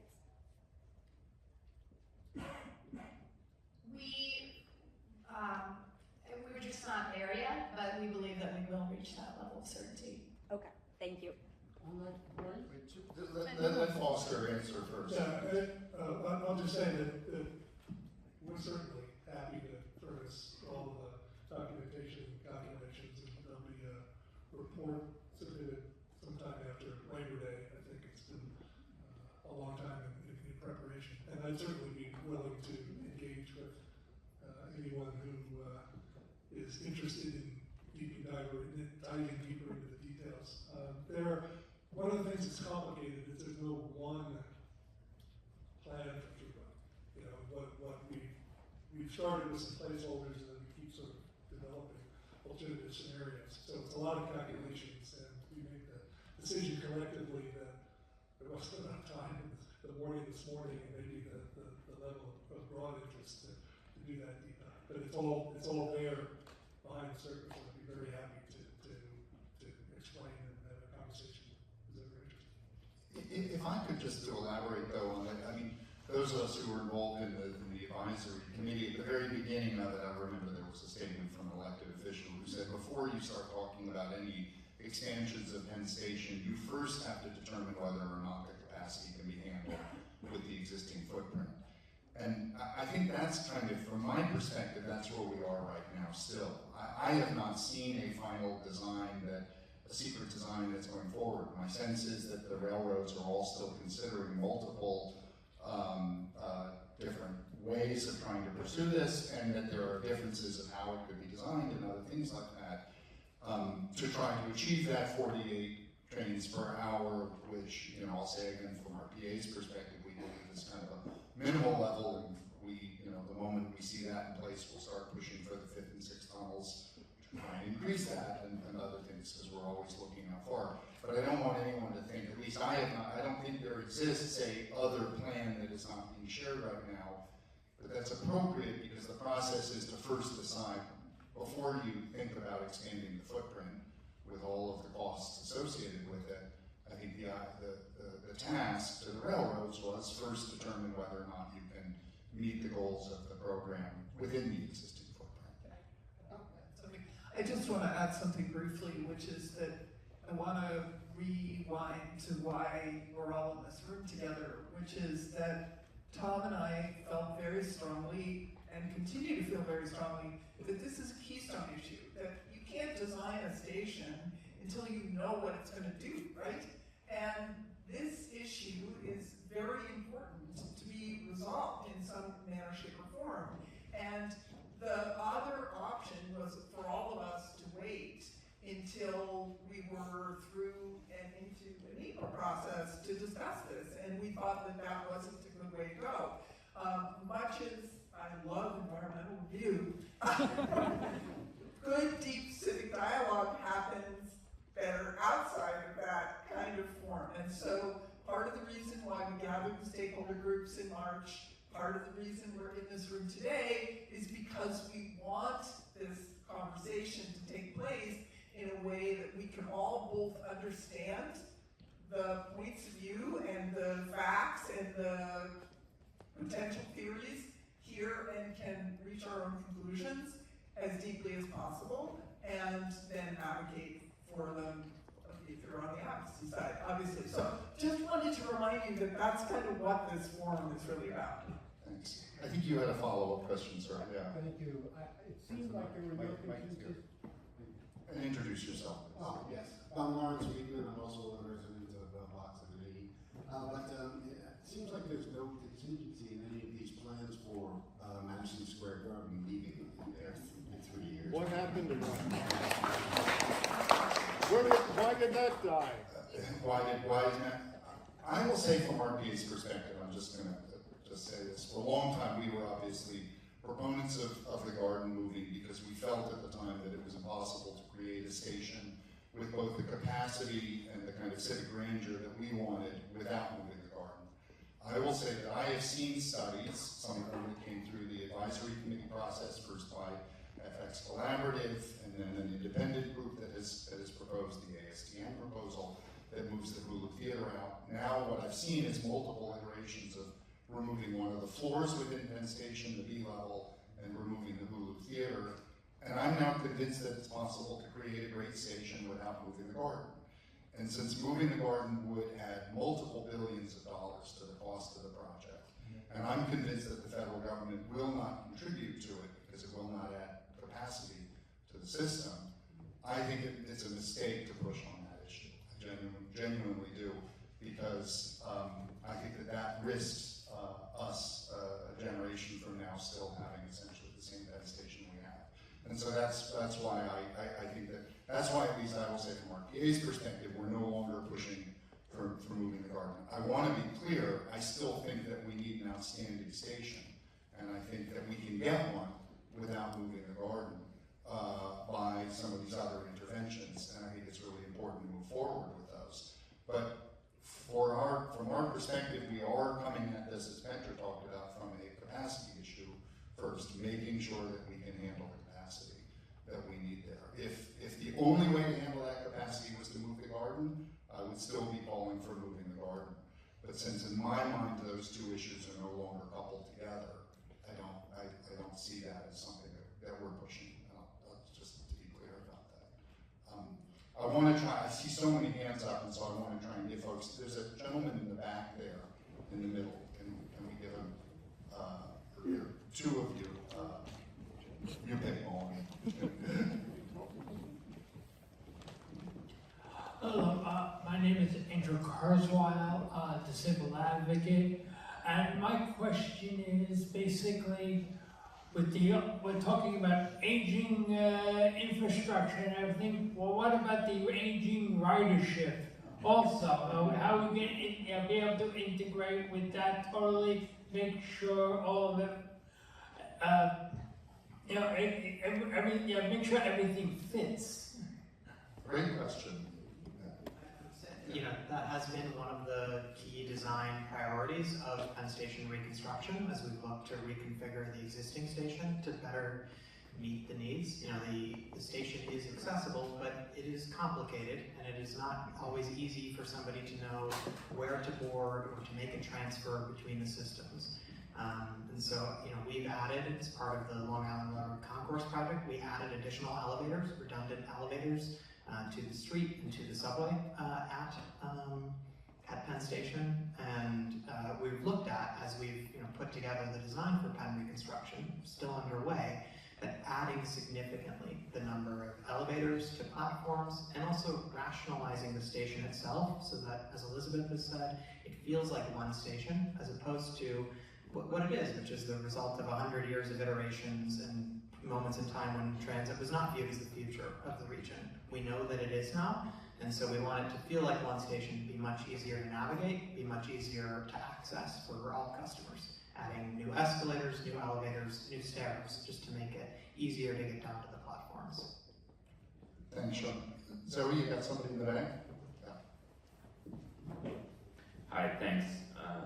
My name is Britt Bird. I'm senior planner for the Brooklyn Borough President's Office. I want to echo that I find the introduction of regional metro as a term very helpful in hearing about the constraints in the tunnels and the lack of planning experience. My head goes straight to Atlantic Terminal and the Atlantic branch, because I see that as an area where, for better or for worse, Atlantic Terminal is not connected across the East River, and when there might not be similar constraints going through the tunnels. And recently with the rework, there is now the shuttle service between Atlantic and Jamaica that is only 5 trains an hour, but seems to me to be approaching this sort of mode of regional transit to mixed reception. And I'm wondering, is there an opportunity to pursue that idea of regional metro between Brooklyn, Queens, maybe inner Long Island, specifically on the Atlantic branch, introduce it as a concept to riders and maybe build some of that planning muscles within the Long Island Railroad to prepare for a bigger move in the future? Great question. That's John. Yeah, I think it is a great question. We have been very excited by the increase in Long Island Railroad service that's been made possible by Grand Central Medicine on the one hand, but also a lot of investments sort of similar to a lot of the conversation we're having today. It wasn't just about building a new terminal in Manhattan. It was about making a lot of investments at Jamaica on the main line on Long Island with the third track project to enable what was a 40% increase in the number of trains. In Brooklyn and at Jamaica, in that connecting service to Jamaica, the increase is more than 40%. A lot of stations were 50% plus in terms of added trains during the day. And I think you're right, although there have been, as is always the case when there's change, and that's something as sacred as a railroad timetable especially, there's been some growing pains, and there's been a lot of feedback that we've taken and adjusted based on what the ridership has told us. But we have, I think, seen a great success and have seen continued growth in and recovery of use of Atlantic Terminal and the use of that new shuttle service. So I think it's a great question. I do think that on a broader level, we are going to continue to look to how to make that Atlantic branch more useful for customers. I think the city ticket, a lot of it is the infrastructure, a lot of it is also just integrating the actual user experience. The city ticket, $5 connection from Atlantic to Jamaica and to elsewhere in the city has been a great success. We've seen a lot of adoption of it. I think there's more opportunities that we're going to continue to look at along those lines. And also note, the Atlantic branch is another thing that our 20-year needs assessment that we conducted last year looked at. It is actually even older in some places and has been touched less than some of the infrastructure we're talking about today. And so there's a need for substantial reconstruction of the tunnel segments themselves to make sure that we're able to continue to operate that service. So it's a great question. I think it's something that we need to continue to look to strengthen and be more flexible and creative as we plan for the future. If I can just to follow up on that, at RPA we've looked at that branch and made a lot of proposals about ways to try and utilize it too. And for anyone who hasn't, it's the second time you've mentioned the 20-year needs assessment. The MTA really did a civic service last year by laying out in a kind of as clear as possible way what the different pros and cons of over 100, I thought. It was a lot of projects were analyzed in that piece, just to show. I see there's a gentleman who's been in the very far back, who's standing up, for a chance to ask. You're in the shadows there, but I saw you when you stood up. Thank you so much for answering, for allowing me to speak. My name is Charlton D'Souza. I'm the president of Passengers United. We're a 501c3 nonprofit, and we do a lot of the advocacy.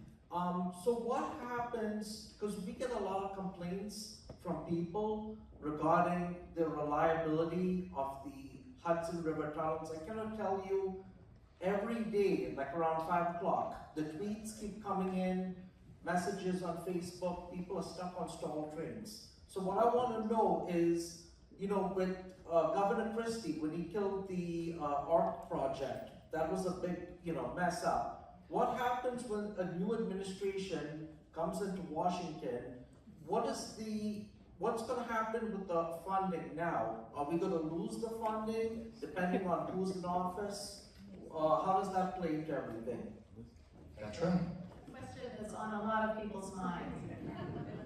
The good news is that we have, or the Gateway Development Commission has, a full funding grant agreement now with the federal government for the Hudson Tunnel project. So the $16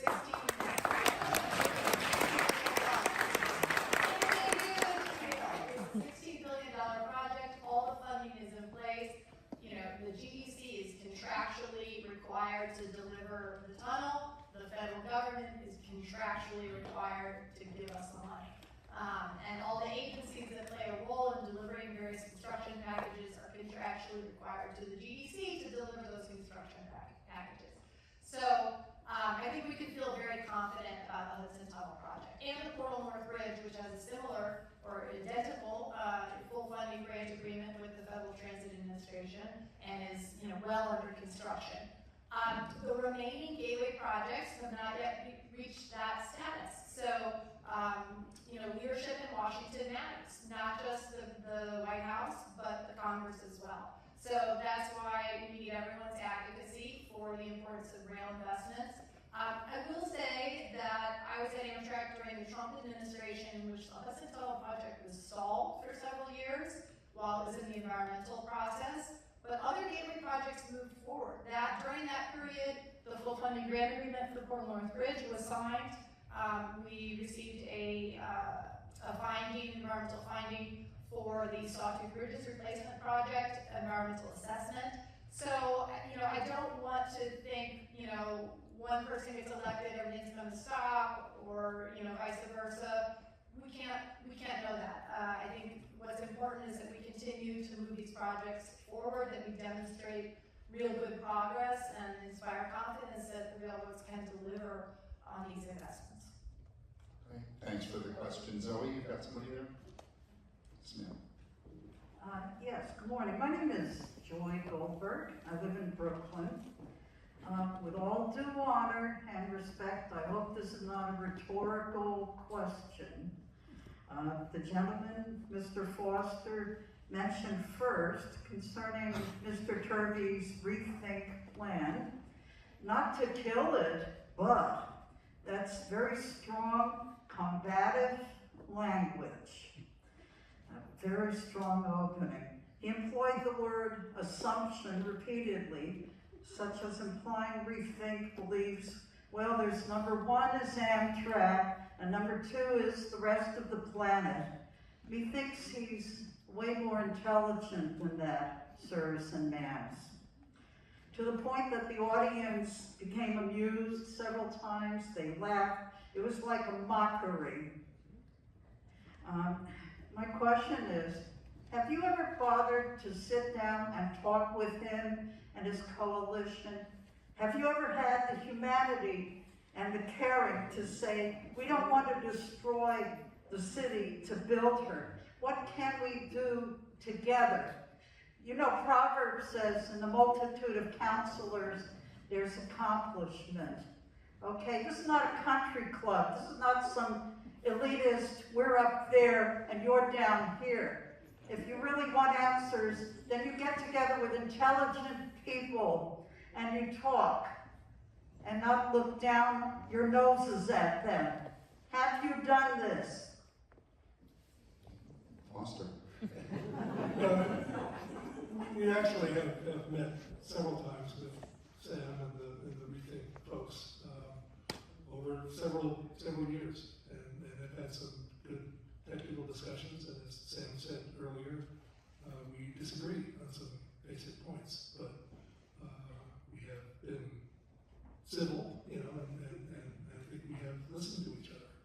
And we've learned. You know, Sam mentioned some things that we said a few years ago that we're saying a little differently, and part of that is because we listened and have been continuing to explore the potential here. So I think we've had a good relationship. And thanks to the railroads and RPA and MAS, they have convened discussions among stakeholder groups, and I think this session today is the evolution of that. But the groundwork was laid in those kinds of talks. And I apologize for coming across as combative. That certainly wasn't my intent. And when describing my mission from the railroads, you know, maybe I was a little glib in saying, you know, my job was not to kill Rethink, but to make it work. And I took that seriously. We did take that seriously, and we spent a lot of effort over actually many months trying to think of all the different ways that we could squeeze through running trains through existing Penn Station. And so the results that I presented today are the end product of pretty exhaustive technical analysis that led us to the conclusion that the notion of 48 trains crossing the river and fitting within the footprint just doesn't calculate out, and that is not saying anything at all about where the expansion happens, who's, you know, and the impacts. That was purely the result of a technical analysis, and it is well supported by the international examples, and we're happy to continue to discuss that. But my hope certainly is to always be civil and to always listen and learn. Okay, thanks. Thanks. Mullen has somebody, and I'm going to say we're going to run out of time, and so this is going to be the last question, but there are going to be opportunities to continue to ask questions. And again, this presentation has been made available online. Ma'am? Hi, my name's Irene Pinzetti. I would like to thank you for having this and explaining everything about train service. I'm a person, since she was very little, lived on Long Island, lived in New Jersey, lived in New York, have traveled constantly between these three regions. So it's very grateful to know that people are really working on trying to make it easier for visitors around. I spent many times waiting at platforms to get to the next station and things like that. And it's just unbelievable that anybody would think that this would be an easy solution. It has been going on for many years and will go on for many years. But we do need to have people that are really informing the public of what's going on and keeping us in touch with reality. that this is not an easy solution. This transit system is like 100 years old. It's gonna take a long time to fix everything up. We have large buildings, you can't just destroy the bottom without thinking it's gonna not affect the building itself. So thank you so much for having us and giving us information. And hopefully we could come together and maybe even text in our ideas, and that would help. Thank you. Thank you for that comment. I think that's an appropriate